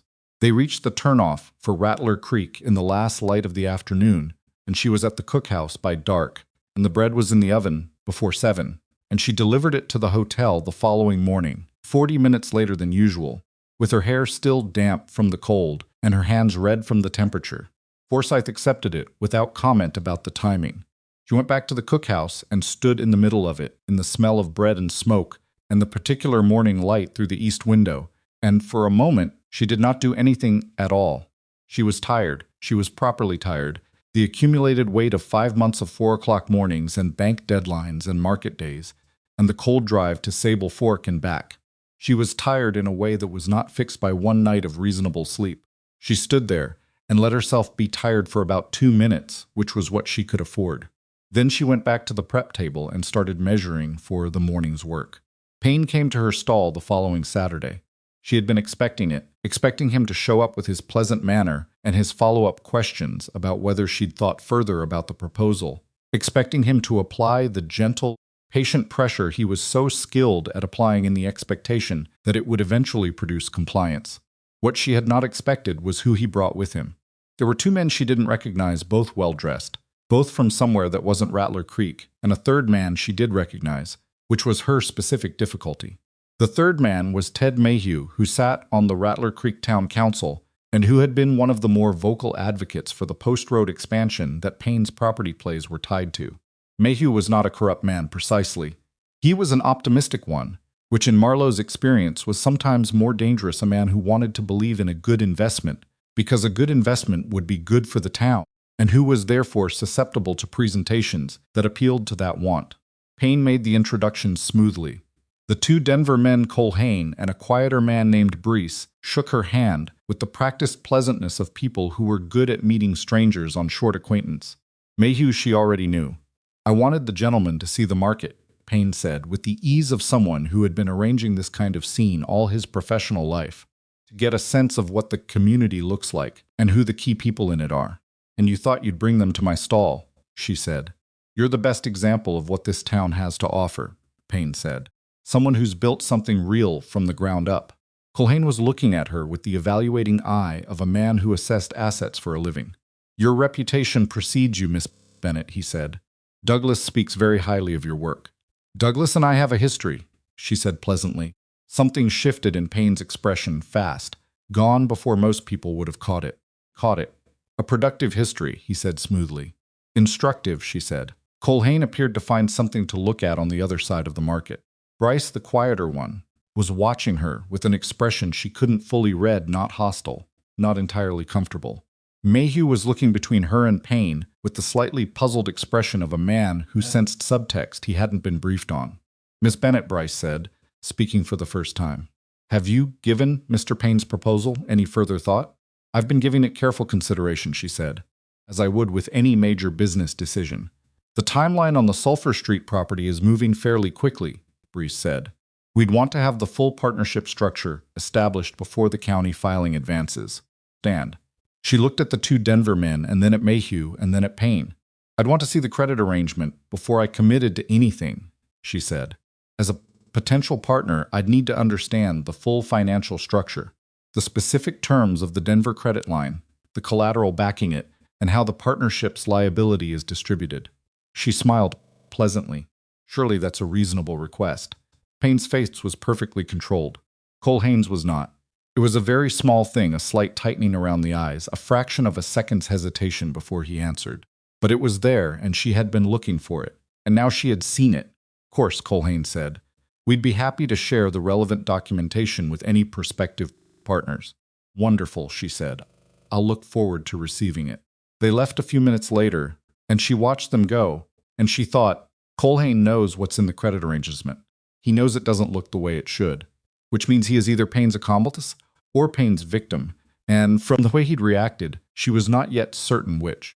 She needed to get to Hadley. She turned to find Silas standing where he always stood on Saturday mornings, at the east edge of her table, waiting. "You saw," she said. "I saw," he said. "Culhane knows about the credit arrangement." He flinched. "I noticed that too." He paused. "The question is whether he knows what it is or just knows it's complicated. Either way, he's more fragile than Payne thinks." She began straightening the bread on her table, a habit she'd noticed she had when she was thinking. Pruitt asks him a specific question about the collateral, and he flinches the same way. The investors start asking their own questions, and Payne's whole structure depends on them not asking questions until after the filing is complete. She looked up at Silas. "How soon can we leave for Hadley?"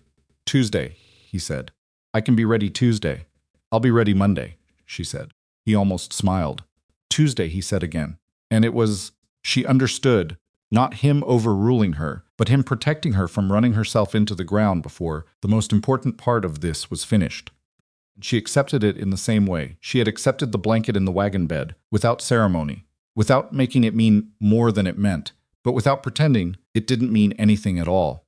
She had not been able to trust anyone in 4 years. She was beginning to understand that the absence of trustworthy people was not the same as the impossibility of trust. That was a harder thing to learn than bread, but she was learning it. They left for Hadley on Tuesday morning before sunup. Marlo had spent Monday baking ahead 3 extra batches, enough to cover the hotel order for Thursday and leave Cora with 24 loaves to sell at the market on her behalf if the trip ran longer than expected. She had asked Cora on Sunday, standing between their neighboring stalls, while the last of the afternoon customers filtered out, and Cora had said yes without asking for details, which was the thing about Cora that Marlo appreciated most. She understood when questions were useful and when they were not. She carried the certified document packet from Greer's office in a leather satchel she'd borrowed from the cookhouse supply shelf. It had been hanging on a peg near the door when she moved in, and she'd never asked about it. Silas had never mentioned it. and it was the right size for what she needed. Kept the satchel on her lap for the first hour of the drive, which she recognized as slightly irrational and did not stop doing. The road to Hadley was better than the road to Sable Fork, wider, more traveled, maintained by the county, because it connected Rattler Creek to the Territorial Administrative Center. In good conditions, it was a 6-hour drive. The February conditions were not good, but they were not the worst she'd seen. Silas drove with the unhurried competence of someone who had been making this kind of trip for decades and had learned that the road went faster when you stopped fighting it. "Tell me about Pruitt," she said about 2 hours in. "Careful man. Doesn't move fast, which frustrates people who want fast decisions, but he doesn't move wrong either. He's been at the Territorial Finance Office 11 years, and he's seen a lot of creative accounting from land speculators." Silas adjusted the reins as the road curved. He's not easily impressed, and he's not easily frightened. What he responds to is documentation. We have documentation. We have documentation of a pattern from 4 years ago, and a set of questions about a current credit arrangement. It's not a case. It's the beginning of an investigation. Is that enough to hold up the county filing? It might be enough to make Tillis at the land office ask questions he wasn't planning to ask. Tillis and Pruitt have a working relationship. If Pruitt tells him something deserves a closer look, Tillis delays the filing. He could. He's within his authority to request additional verification of the financial backing on a commercial acquisition of this size. She looked at the road ahead. The sky was white and flat, the kind of February sky that wasn't threatening anything specific, but wasn't promising anything either. "How long would a delay buy us?" she said. 2 weeks, maybe 3, if Tillis is thorough. He paused. Enough time for the Denver investors to hear something that makes them uncomfortable. Enough time for the credit line to come under scrutiny. And Payne knows the delay is coming. He'll figure it out quickly. He has contacts at the county office. Silas's expression was neutral. When he figures it out, he'll push harder on you. He'll want your answer on the partnership before the delay makes the deal look shaky to Culhane and Bryce. I know. She had thought about this. She had been thinking about it since the Saturday meeting at the market, since the moment she watched Culhane flinch. What I need is for Culhane to ask his own questions before Payne can manage what he hears. How? Culhane is the money, she said. Payne is managing him carefully, which means Culhane is the weakest point in the arrangement. If Culhane gets nervous enough to have his own people look at the credit backing independently, if he starts pulling on threads rather than trusting Payne's presentation, the whole credit arrangement unravels before Pruitt even has to act. Exactly. She held the satchel steady on her lap. Bryce is different. Bryce is sharper. He was watching me at the market in a way that wasn't comfortable, not hostile, but like he was calculating something. She paused. I think Bryce already has doubts. Then Bryce is your way to Culhane. If I can reach him without going through Payne. Silas was quiet for a moment. He's staying at the hotel. Forsyth mentioned he's been there 2 weeks. She looked at him. Forsyth told you that? Forsyth and I have known each other a long time. There was nothing defensive in how he said it. Just a fact. He mentioned Payne's men were staying on. He didn't mention it with particular enthusiasm. Forsyth doesn't trust Payne. Forsyth is a cautious man. He watches people come through his hotel and he forms opinions quietly. A pause. He's formed one about Payne. She thought about Forsyth and the corner table he'd cleared for her meeting with Payne, and about the way he'd watched Payne shake his hand on the way out with the expression of a man performing a social obligation he did not feel. She had catalogued that look and not known what to do with it at the time. When we get back from Hadley, she said, I need to talk to Forsyth. I thought you might, Silas said. The Territorial Finance Office in Hadley was housed in a building that was more substantial than anything in Rattler Creek. 2 stories of brick, a proper front entrance, the modest but genuine authority of a place where decisions with real weight were made on a regular basis. Marlo had been to Hadley twice before, both times for the market there. And the finance office building had been a landmark she'd noted, without ever imagining she'd walk into it. She walked into it on a Tuesday afternoon in February with a leather satchel on her arm and Silas Mercer beside her, and she was aware, in a way she didn't usually allow herself to be, of what they must look like to the clerk behind the front desk, a weathered rancher and a woman who smelled faintly of bread flour, asking for a meeting with the director of Territorial Finance. The clerk looked at Silas with the recognition of someone who knew the name Mercer without knowing the face, and the meeting happened in under 10 minutes. Pruitt was a compact, gray-haired man with the unhurried manner Silas had described, not slow exactly, but deliberate, the way a good doctor is deliberate, doing each thing completely before moving to the next. He shook their hands and indicated chairs, and poured water from a pitcher on his desk, and did all of this without rushing any of it, which Marlo found simultaneously reassuring and slightly nerve-wracking given the timeline she was operating against. She laid the document packet on his desk and began explaining it. She had prepared for this, the way she prepared for anything that mattered, by working out exactly what she needed to say, and in what order, stripping out anything that was opinion or feeling, and keeping only what was documentable. The pattern from the original partnership, the credit line draws, the categorization, the dissolution clause, Greer's notary records and his notation about the irregular signing, current credit arrangement, and the over-collateralization Silas had identified, timeline of Payne's Rattler Creek filing. Pruitt listened without interrupting. He made notes. He examined the certified copies from Greer's office with the attention of someone who read documents for a living and understood what the details meant. When she finished, he was quiet for a moment. "This is a pattern analysis," he said finally, "not a fraud report." "I know that," she said. "What you're showing me from 4 years ago is consistent with fraudulent misrepresentation, but the case for it would require legal proceedings that are outside my jurisdiction and that you've apparently chosen not to pursue." "I haven't chosen not to pursue it," she said carefully. "I've chosen to use the documentation for a different purpose. For now." Pruitt looked at her. He had the eyes of someone who had been assessing people and their motivations for a long time, and was reasonably good at it. "You want me to look at the Denver credit arrangement," he said. "I want you to look at it with the understanding of what the methodology looks like when it's complete." She indicated the documents. "Because if the current arrangement follows the same pattern, over-collateralized, with liability structured to fall on third parties when it unravels, then there are investors and a county land office that are about to approve something on the basis of financial backing that doesn't exist the way it appears to." Pruitt tapped his pen against his notepad twice. "The Colhane credit line," he said. "I can request a voluntary disclosure from the creditor. That's within my authority for any commercial transaction with territorial implications." He paused. "Creditor declines voluntary disclosure. I can escalate to a formal review, which takes considerably longer." "How long for voluntary disclosure?" 7 to 10 days if they cooperate. If they don't cooperate, then the non-cooperation itself is informative." He looked at her over his glasses. "In my experience, creditors with nothing to hide disclose promptly." She looked at him steadily. "Will you request it?"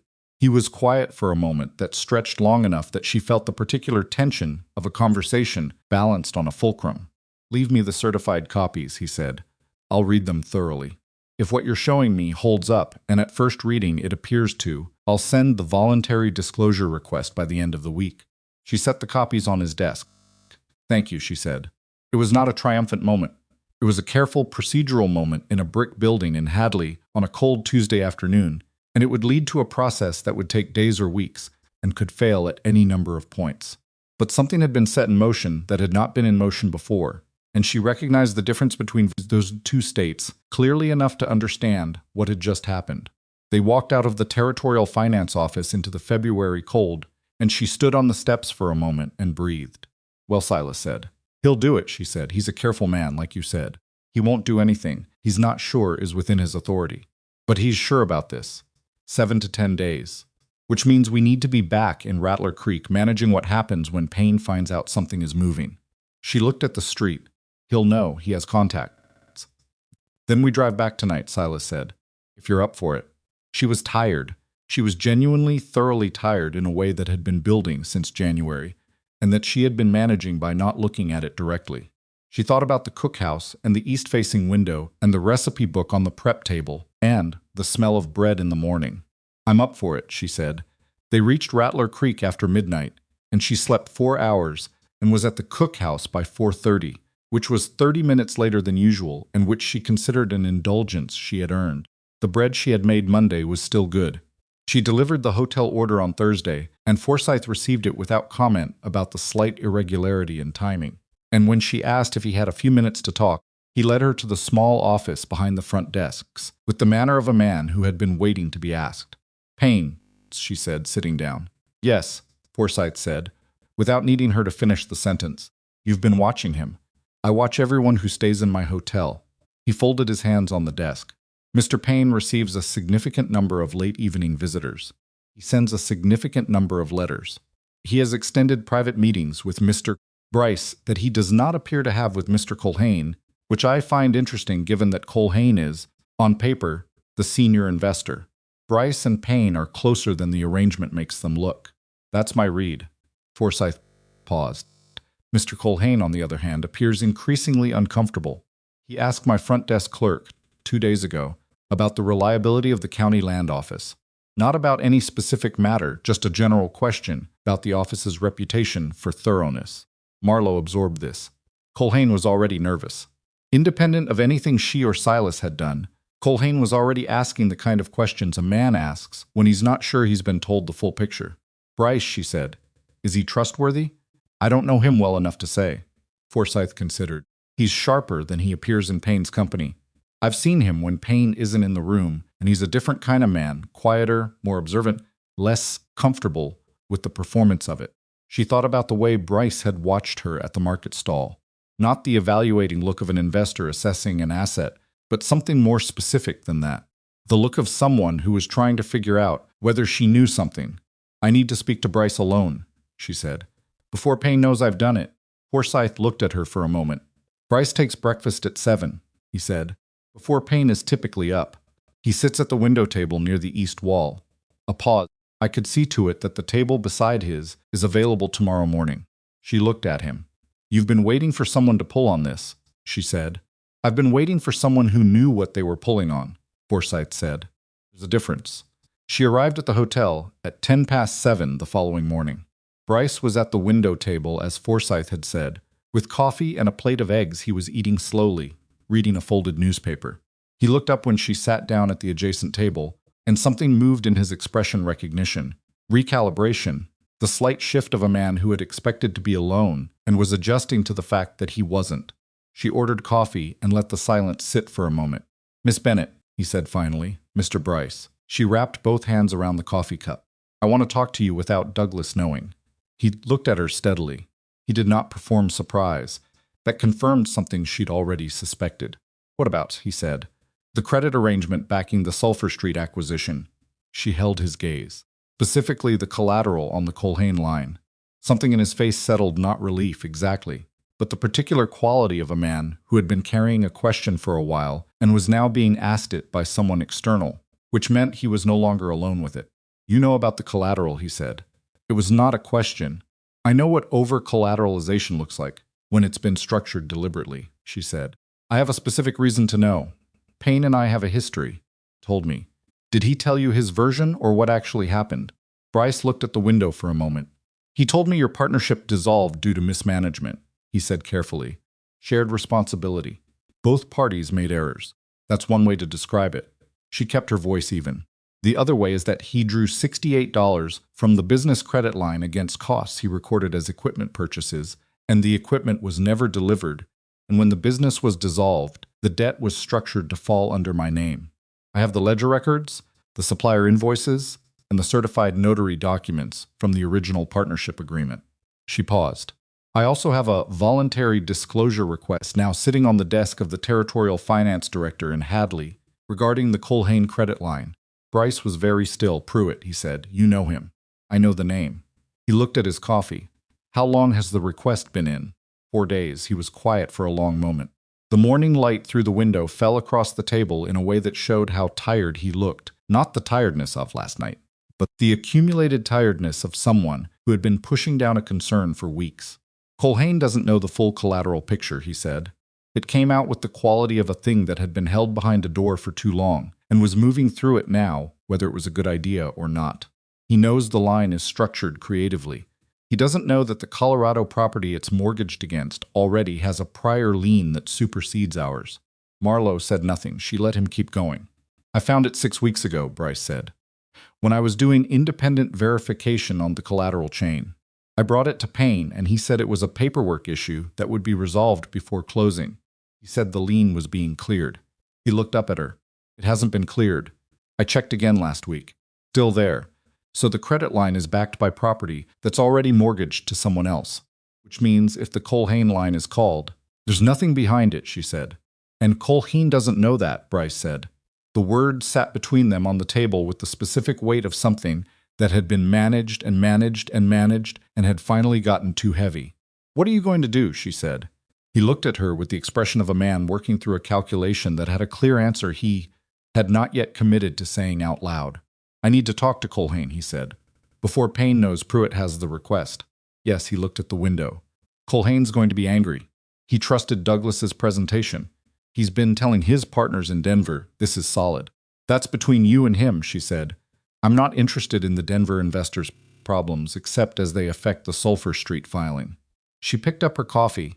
"If Culhane pulls the credit line, the acquisition falls apart. County filing goes away. The building stays on the market. And you want it," he said. "I want a fair chance at it." She looked at him steadily. "On my own merits. With my own name and my own final standing, which I've spent 4 years building." She set the cup down.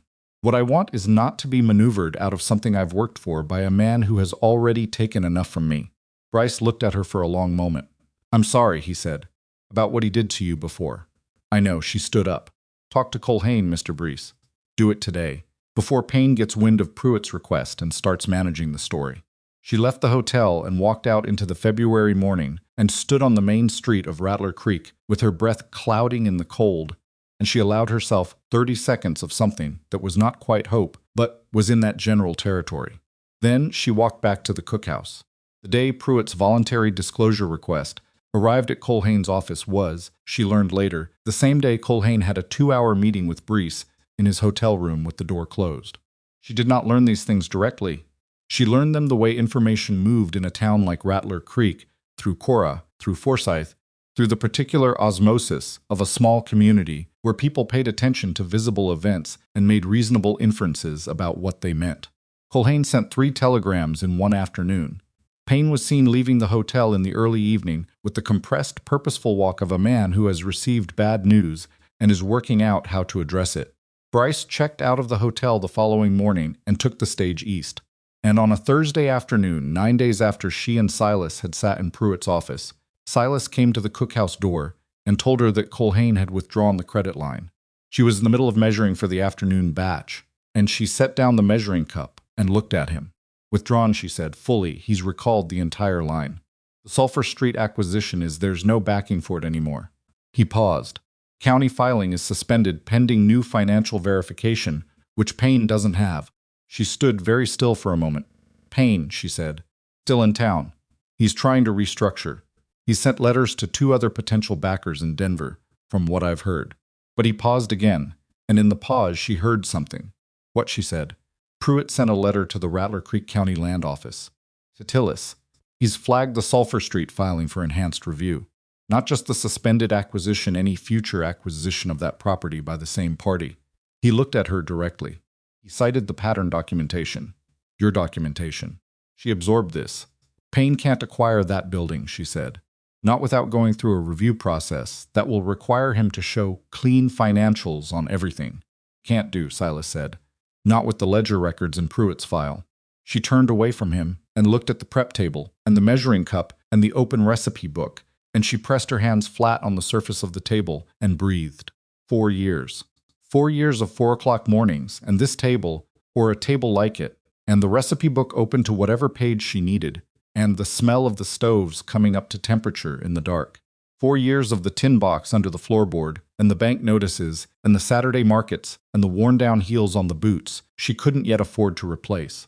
She had not cried in the middle of a baking day in 4 years. She was not going to start now. She picked up the measuring cup and finished measuring the flour. The bank payment went out on the 1st of March. $294.60, which was not exactly $300, but was the full outstanding balance with the accumulated monthly interest, calculated to the payment date as specified in the notice. She had counted it twice, sitting at the table in her rented room on the last night of February, making absolutely certain the figure was right before she sealed the envelope. She walked it to the bank herself in the morning, in the cold, and handed it to Carver across the desk. He opened the envelope, counted the money with the practiced efficiency of a man who handled cash every day, and made a notation in his ledger. "I'll issue you a receipt," he said. "Please." He wrote it out in the careful hand of a man who understood the weight of receipts, and she took it from him, and folded it and put it in her coat pocket and walked out into the March morning. She stood on the main street of Rattler Creek and held the receipt in her pocket and felt the specific, grounded reality of a thing that was finished, of a debt that had been placed on her without her knowledge and that she had carried for 4 years, and that was now, completely and verifiably, gone.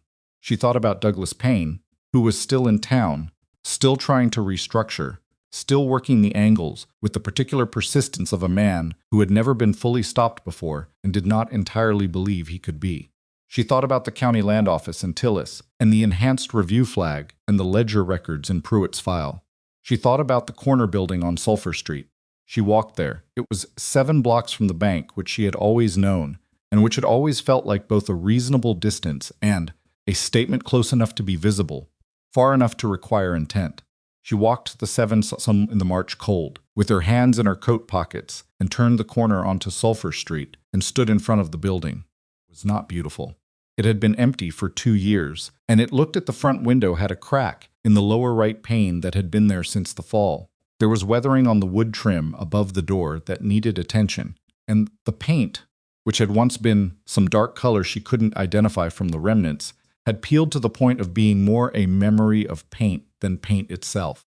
She pressed her face close to the glass and looked inside. A long main room, wider than she'd estimated from the street. A doorway at the back that led to the production space behind. Original wood floors, dark and uneven in the way of old floors that had been used. The light from the street-side windows would be good in the morning, from the east. The back window would catch the afternoon. She stood there for a long time. Then she went to see the owner. His name was Aldrich, and he was a man in his 70s who had inherited the building from a business partner decades ago, and had rented it out a handful of times and found the experience of being a landlord generally more trouble than it was worth, and who received her in his sitting room with the wariness of a man who had recently had a somewhat confusing several weeks involving a Denver businessman and various county officials, and was not immediately certain whether another Centron asking about the building was an improvement on the situation or a continuation of it. She sat down and told him plainly who she was and what she wanted and what she could offer. She could not offer what Payne had been offering. She did not have Denver investors or a large credit line, or the glossy presentation of a man who had spent his career making opportunities look larger than they were. What she had was a clean financial record as of the 1st of March, 4 years of documented business operations, a standing hotel contract, a growing market presence, and a specific and practical plan for what she would do with the building. She told him about the plan. She told him about the production kitchen she would build in the back, about the storefront she would set up in the main room, about the delivery contracts she expected to expand once she had the capacity, about the standing she had built in the town, and what that standing was worth in practical terms as a guarantee of steady occupation. Aldrich listened. He was not an easy audience. He had the skepticism of an old man who had heard many proposals and was disinclined to be charmed by any of them. He asked questions that were pointed and specific, and she answered them in the same register. At the end of it, he looked at her for a long moment. "The Denver man," he said, "Payne. He made a larger offer." "I know that," she said. "Why should I take a smaller one?" It was the question she had been waiting for. "Because the larger offer doesn't exist anymore," she said. "The credit line behind it has been withdrawn, and the county filing has been suspended pending review. Mr. Payne is currently trying to restructure, which means your building sits empty for at minimum another 3 months, possibly longer. While he attempts to find backing, he's going to have difficulty finding." She paused. "My offer exists right now. It is smaller, but it is real, and it is present, and it comes from someone who will be in this building every day, not from a man who will be in Denver once the deal closes." Aldrich looked at his hands. "What are you proposing for the lease terms?" he said. She named them. She had worked them out carefully, fair to him, manageable for her, with a clause she proposed herself that allowed for purchase of the building at a set price within 3 years if both parties agreed. She had put that clause in because she wanted the building, permanently, with her name on the deed, and she saw no reason not to say so directly. He looked at the clause and then at her, and then at the window. "I'll need a week," he said. "I'll be at the market on Saturday," she said. "You know where to find me." Payne came to the market on Saturday. She had expected him to come, and she had decided, some days earlier, exactly how she would handle it when he did. Not with anger. Anger was something he knew how to manage, something he could perform contrition around and deflect with patience. Not with satisfaction either, because satisfaction was its own kind of vulnerability. She handled it by continuing to work.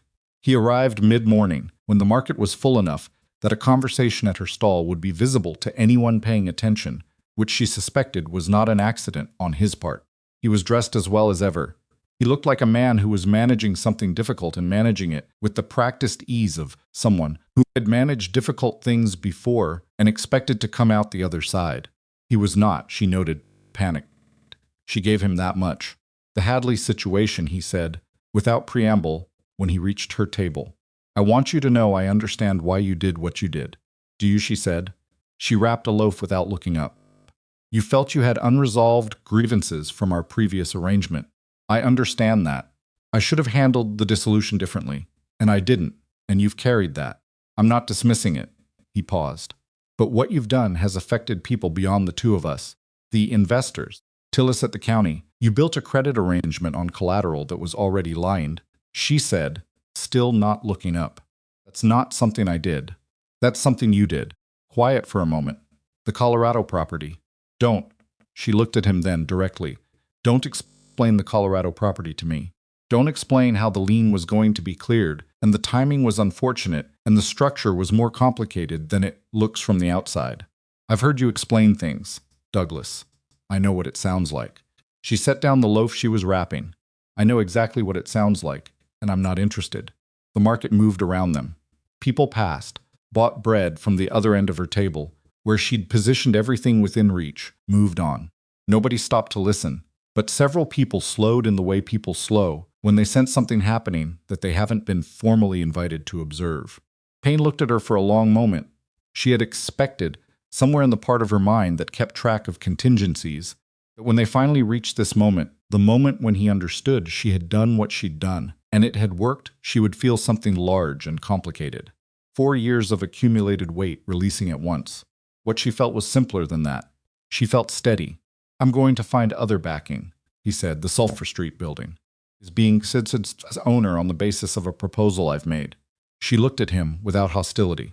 You should find a different building, Douglas. There are other properties in this territory. There are other towns.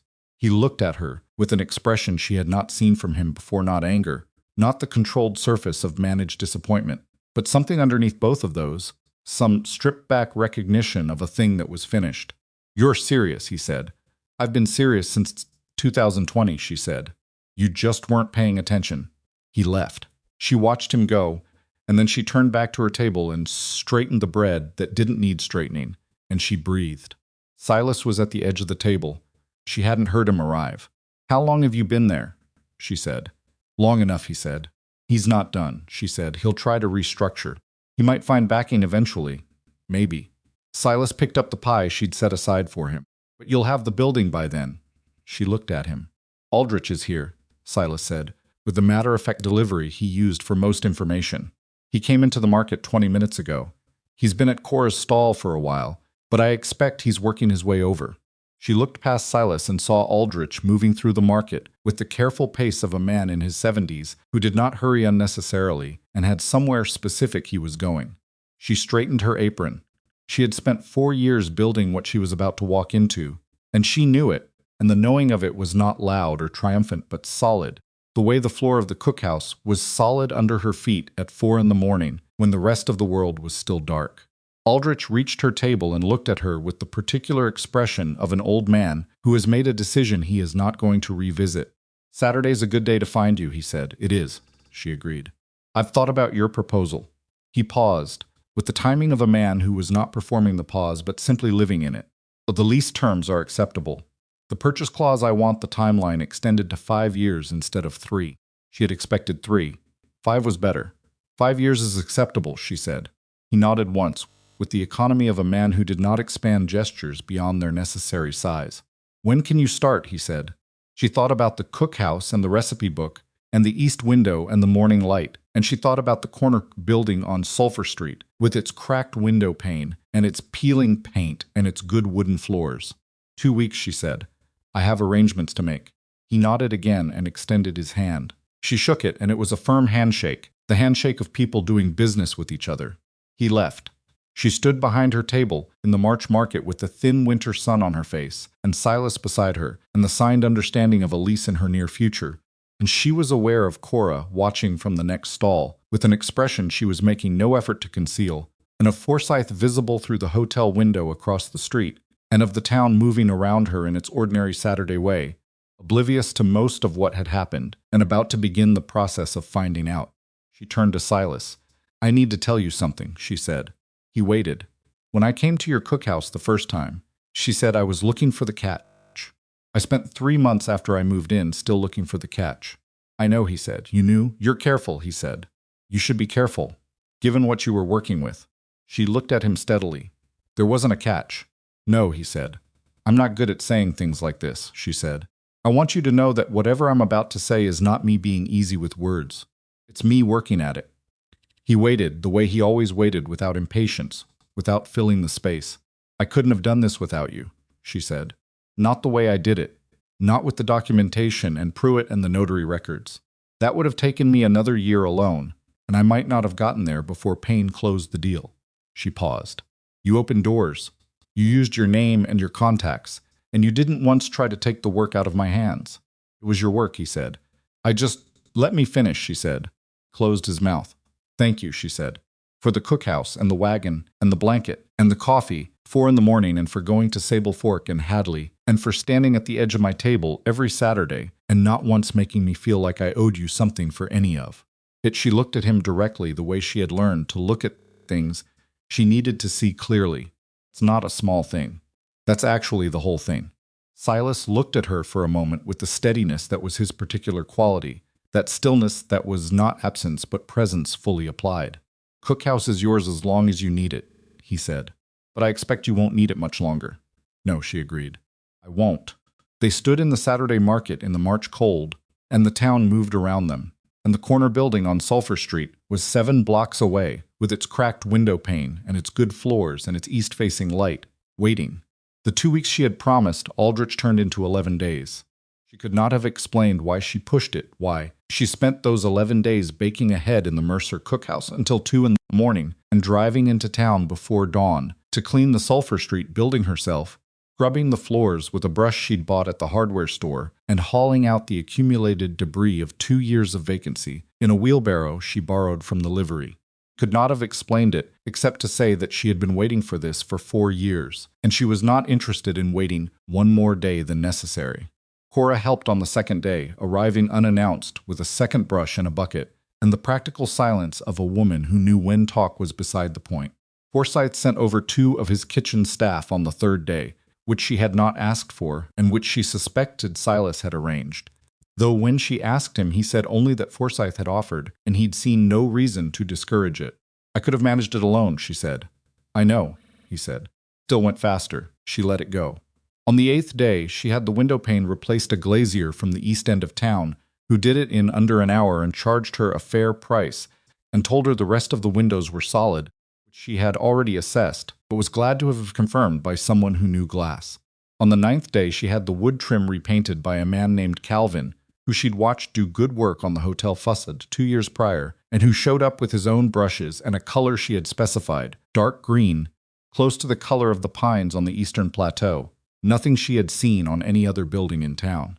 Painted the door herself. It took her 3 hours on the 10th evening, crouched on the front step with the lamp beside her, and the cold settling in around her ankles, and she did it slowly and carefully the way she did everything that mattered. When she stood up and looked at it, the door was not perfect. There was a place along the bottom edge where the brush had caught unevenly, but it was right. It was the right color and the right door, and it was the one she would walk through every morning for the foreseeable future, imperfect edge and all. On the 11th day, she moved. The sign went up on a Friday morning. She had commissioned it from the man who made the signs for the feed store and the assayer's office, a proper painted sign, not a hand-lettered board like her market stall sign, though she had kept that too, and it was currently hanging inside the front window as a kind of private acknowledgement of the distance between the woman who'd made it and the woman who was now standing on the Sulphur Street sidewalk, watching 2 men bolt its replacement above the door. Bennett Bakery. Black letters on a cream field, outlined in the same dark green as the door. Clean, direct. Her name on the building the way she had imagined it, for 3 years. Looking through this window in the evenings, on her way home from the market. Cora stood beside her on the sidewalk. "Well," Cora said. "Well," Marlo agreed. They stood there for a moment, both of them looking up at the sign, and Marlo was aware of the weight of the moment without quite knowing how to hold it. It was too large for the response she could manage without embarrassing herself. And she was not a person who embarrassed herself willingly. The letters are straight, Cora said. I checked them twice. The green is good. I thought so. Your mother would have... Cora stopped herself. She was not a sentimental woman, and she knew Marlo was not either, and she had started the sentence without quite planning it, and had the sense to leave it unfinished. I know, Marlo said, just that. They watched the sign installers gather their tools and climb down and collect their payment, and then they went inside, and Marlo went to the back to start the first batch in the production kitchen. She had spent 4 days configuring the shelving, prep surfaces, the 2 ranges she had bought secondhand from a hotel in Hadley that was upgrading its kitchen the same size as the Mercer cookhouse stoves, but with better dampers and a more even burn across the racks. She had figured out the stoves on day 1. Bennett Bakery opened on a Saturday. She had not advertised beyond telling Cora and Forsyth and leaving a note with the hardware store owner and the livery, because she was not sure of the volume she could manage on the first day, and she did not want to oversell what she had. She had been wrong about the volume. By 8 o'clock, there were 12 people in front of the building. By 9 o'clock, there were 30. By 10 o'clock, she had sold everything she'd brought out of the production kitchen and had gone back twice for the reserve stock she'd held back against exactly this possibility. And by 11 o'clock, she put a sign in the window that said sold out back Monday and locked the door. She sat down on the stool she'd moved from the cookhouse in the middle of her own bakery and looked at the empty display shelves and the flour dust on the floor and the morning light coming through the east-facing windows at the same angle that the light came through the window in the Mercer cookhouse, which was the angle she had come to associate. Over the course of a winter, with work going well, her hands were shaking slightly. Not from fear, not from cold. From the specific, physical aftermath of a thing you have been working toward for a long time arriving all at once when you have been braced against it for so long that the bracing itself has become habit and the absence of it is momentarily disorienting. She sat there for a few minutes and let her hands do what they needed to do. Then she got up and started cleaning. Silas came by in the early afternoon. He did not bring anything. He did not arrive with a gift or a speech or the performance of celebration. He arrived the way he arrived at her market stall every Saturday in his worn boots and his good old coat, with ceremony, looking at the building with the appraising eye he used for things he wanted to understand properly. She let him in, and he stood in the main room and looked at it, at the shelves she'd built along the left wall, at the display counter she'd had made by the carpenter on 4th Street, the east windows, and the production kitchen visible through the back doorway. The shelves, he said. I built them myself, she said. It took 3 days, and one of the joints on the lower left is not as solid as I'd like, but the rest is good. The joint can be fixed. I know. I'll fix it next week. He looked at the sign through the front window at Bennett Bakery in its black and cream and green, visible from inside in reverse. How did it go this morning, he said. I sold out in 3 hours. She was still not entirely sure how she felt about this. I wasn't prepared for that volume. You'll be prepared next Saturday. I already have the plan for it. She looked at the empty shelves. I need to increase the Thursday night bake by about 40%, and I need to figure out the delivery schedule now that I'm not at the market stall. Forsyth's order alone takes an hour of the morning, and if I add the stage line contract, you've already talked to the stage line, he said. It was not a question. Last Tuesday, she said. The route manager wants a standing order for every northbound departure. Packed bread, travel stable, 3 days keeping. It's a different recipe than what I do for the hotel, but I have something that will work. She paused. I told him I could start in April. Silas looked at her with something in his face that she had seen before, but still had not entirely learned to interpret something in the territory of satisfaction, but quieter than that, less about the outcome than about watching the process of it. You've been planning that since November, he said. October, she said. When I first understood the hotel order was real. He almost smiled.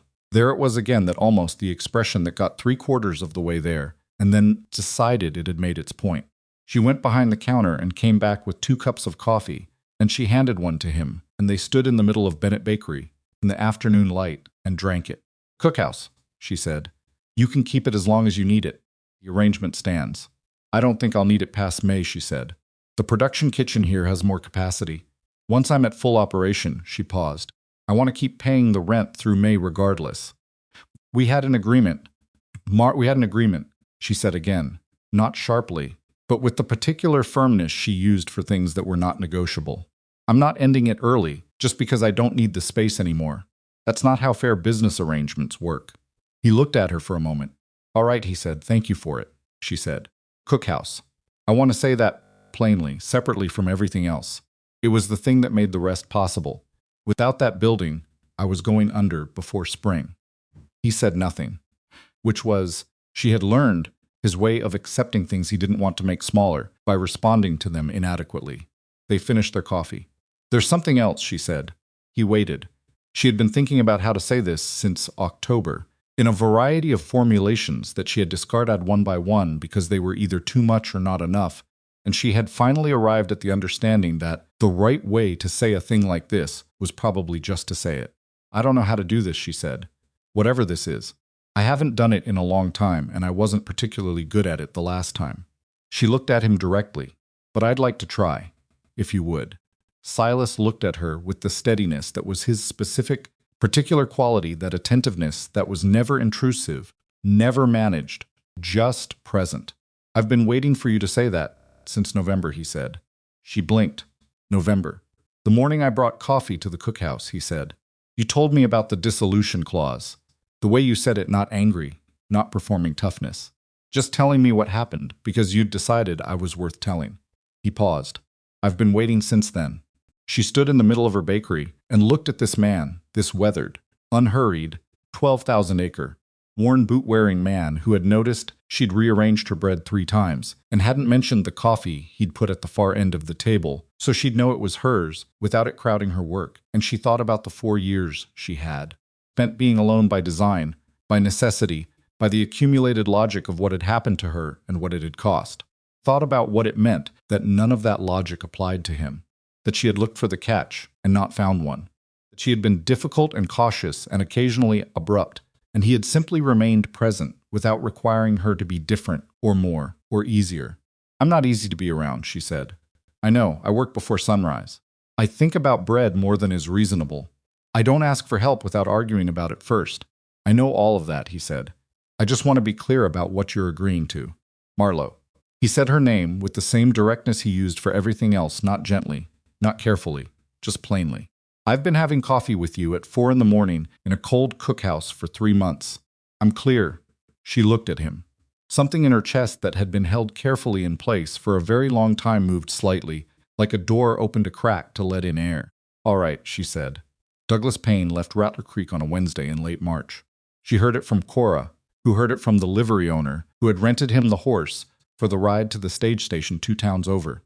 He had settled his hotel bill, packed his trunk, and left before most of the town was awake, which was consistent with the way Douglas Payne had always handled exits quickly, cleanly, before the accounting could catch up. She was in the production kitchen when Cora told her, up to her elbows in the Thursday prep, and she received the information, thought about it for a moment, and went back to the dough. She had known he would leave. The Territorial Finance Review had made any future acquisition in the county nearly impossible for him, and without the Sulphur Street, building his original investment thesis had collapsed. Bryce had severed the partnership formally and returned to Denver. Colhane, from what Silas had heard through his territorial contacts, was pursuing a separate legal consultation about the Colorado property and the prior lien. Those were problems Payne would carry with him to the next town and the next arrangement, and they were not her problems to solve. She had been asked once by Cora whether she wanted to pursue the legal case, the original fraud, the dissolution clause, the documented pattern now sitting in Pruitt's file.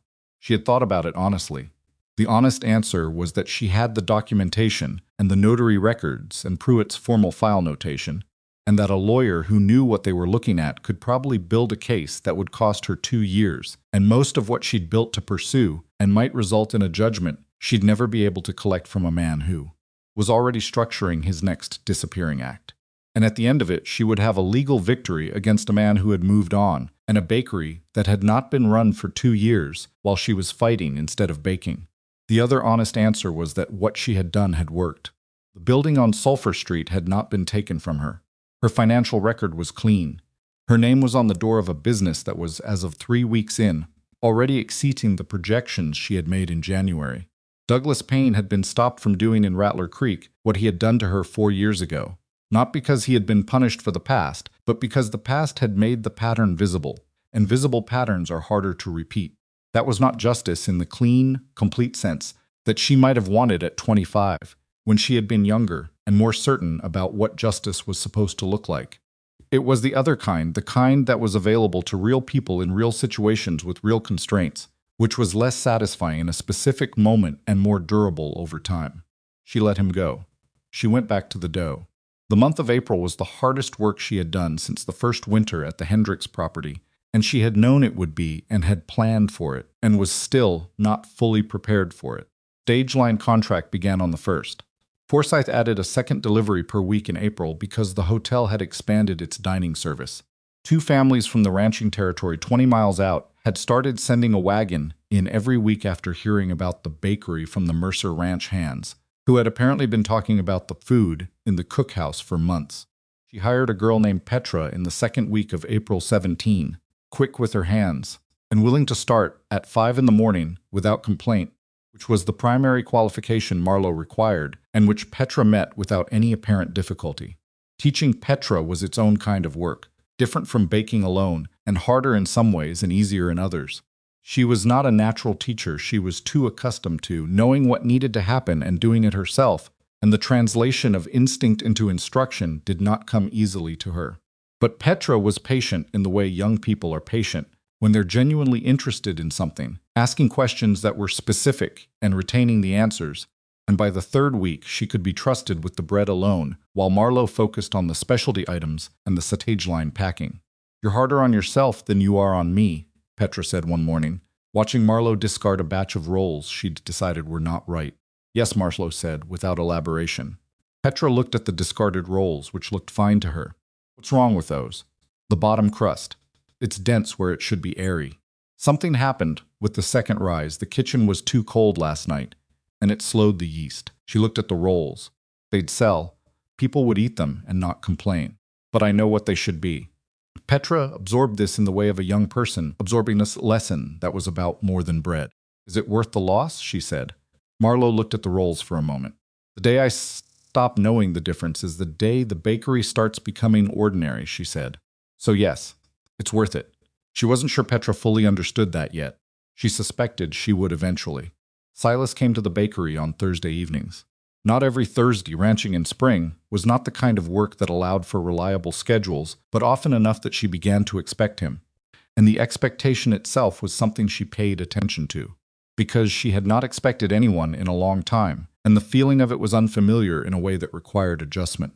He would arrive after the production work was done, and she was in the cleanup stage, and he would sit at the counter and drink coffee and talk, or not talk, depending on what the evening called for. And she would work around him in the specific way. She worked around things she had accepted as part of the space, not accommodating exactly, not performing ease, just incorporating. He was not perfect company. He was sometimes too quiet in a way that she had to ask about directly rather than inferring, because she was not good at inference and did not trust herself to be. He was occasionally inflexible about the way he saw certain situations, particularly ones involving his ranch and his crew, with the particular rigidity of someone who had been making the final call on things for a long time and had to consciously remember that not every decision was his to make. She told him this once, directly, and he received it with the same quality of acceptance. He brought to most difficult information without deflection, without excessive apology, just acknowledgement and adjustment. She was not perfect company either. She knew this without needing to be told. Carried her caution like a tool she'd needed. For so long it had become part of her grip, and setting it down was not something that happened all at once. There were evenings when Silas said something that was entirely benign, and she felt the old suspicion move through her like weather that cold, assessing quality that had kept her safe for 4 years and that she was learning slowly was not always what the situation required. She told him about this too, not as confession. She was not interested in performing vulnerability, but as information. The same way she'd told him about the dissolution clause, because he was worth telling. He listened. He said, "I know. Careful. You should be careful, even with you," she said. "Especially with me," he said. "You should trust, because I've shown you I can be trusted, not because being in love with someone is supposed to mean trusting them automatically. Those are different things." She looked at him across the counter. You said that out loud, she said. Was I not supposed to? No, she picked up her coffee. I just hadn't said it yet. I was still working up to it. He looked at her with the almost smile. How long did you need? Longer than you, apparently. You're slower with some things than others, he said. You're the fastest person I've ever seen figure out a stove. You're slower with people, she said. I was going to say things that can hurt you. She sat with that for a moment. That's more accurate, she said.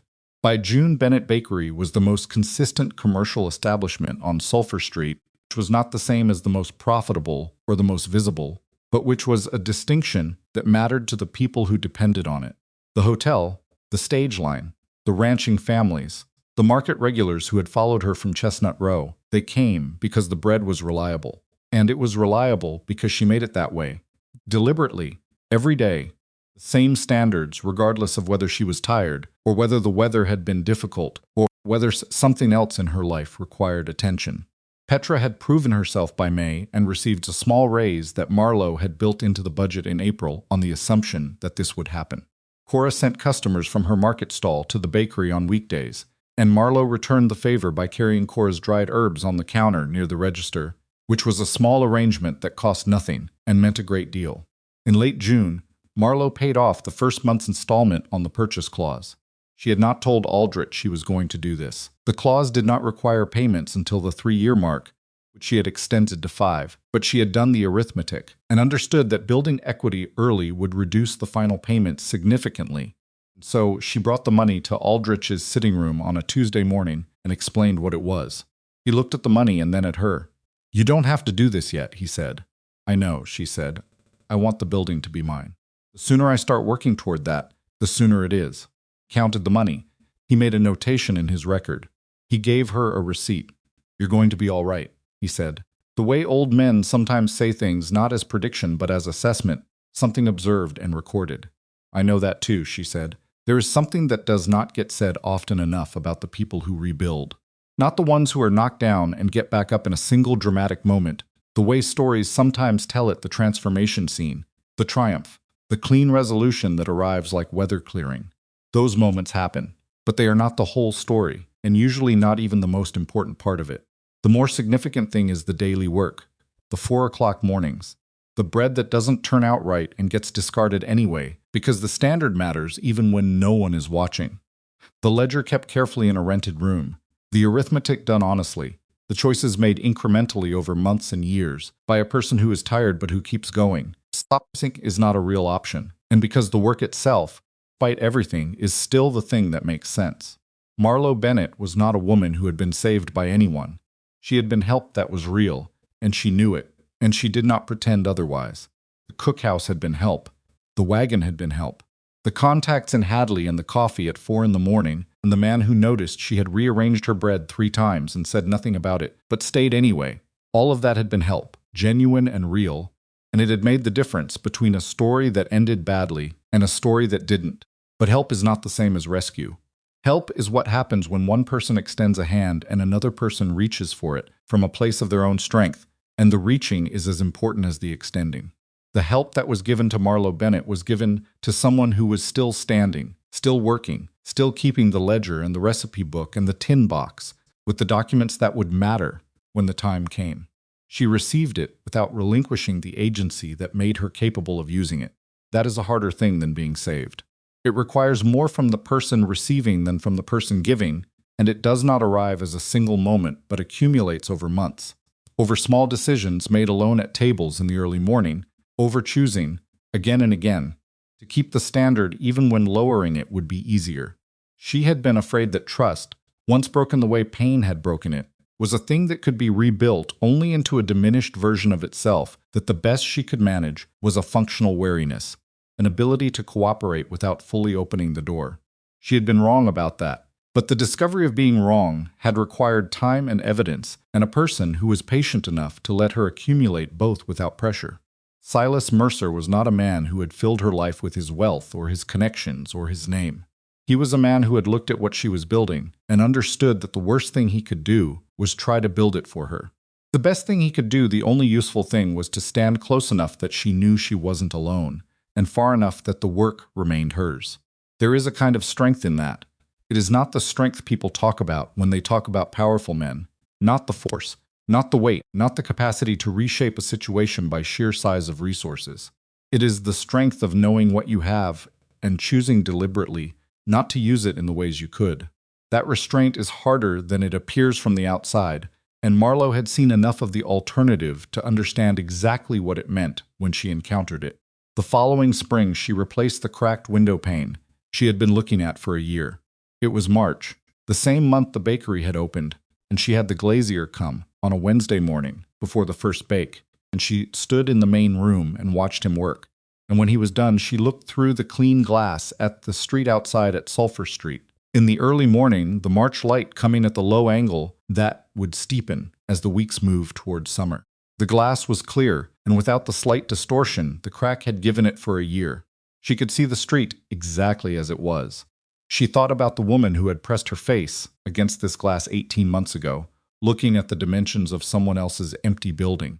That woman had $47 in a tin box, a bank notice with 60 days on it, and a wagon with a cracking wheel. She had a recipe book that was the record of 3 generations of work, and a stubbornness that sometimes looked like pride, and sometimes was exactly that. She had also, though she would not have named it that way at the time, a capacity for something that stubbornness alone does not produce, a capacity for looking at a situation clearly enough to understand what it required, and then doing that thing, day by day, at 4 in the morning and in cold rooms and on frozen roads, and in front of men who had power over things she needed, without losing the thread of herself in the doing of it. Turned away from the window and went back to work. The morning's first batch was already in the oven. Through the back doorway, she could hear Petra moving in the production kitchen, the specific sounds of work being done by someone who had learned how to do it properly and was now doing it on her own, which was the sound of a thing built carefully enough to outlast the person who built it. Silas was at the counter when she came back through. He had come in during the glazing, not interrupting, not announcing himself, just there with his coffee and his worn boots and the easy presence she had stopped cataloging and started simply living with, which was its own kind of landmark. "Window's good," he said. "It is," she said. She went behind the counter and poured herself coffee and stood beside it, not across from him, not performing independence, just in the space she occupied, which happened to be near his. Outside, Sulphur Street was coming up to its morning pace. She could hear it through the new glass, the clean, undistorted sounds of a town beginning its day, of people moving toward what they needed, of the ordinary and continuous work that a place like this ran on. The sign above the door said Bennett Bakery. The door was dark green. The floors were old and uneven, and she had swept them herself every morning for a year. This was what she had built, not perfect, not finished, not without the specific imperfections that every real thing carries, but real, hers. Present and open and solid under her feet, in the way that the things you have made with your own hands are solid, the way nothing borrowed or given or fallen into ever quite manages to be. She was still here. She was still working. And for the first time in a very long time, she was not doing it alone, not because she had been rescued from herself, but because she had built something worth standing beside and had found someone who understood the difference.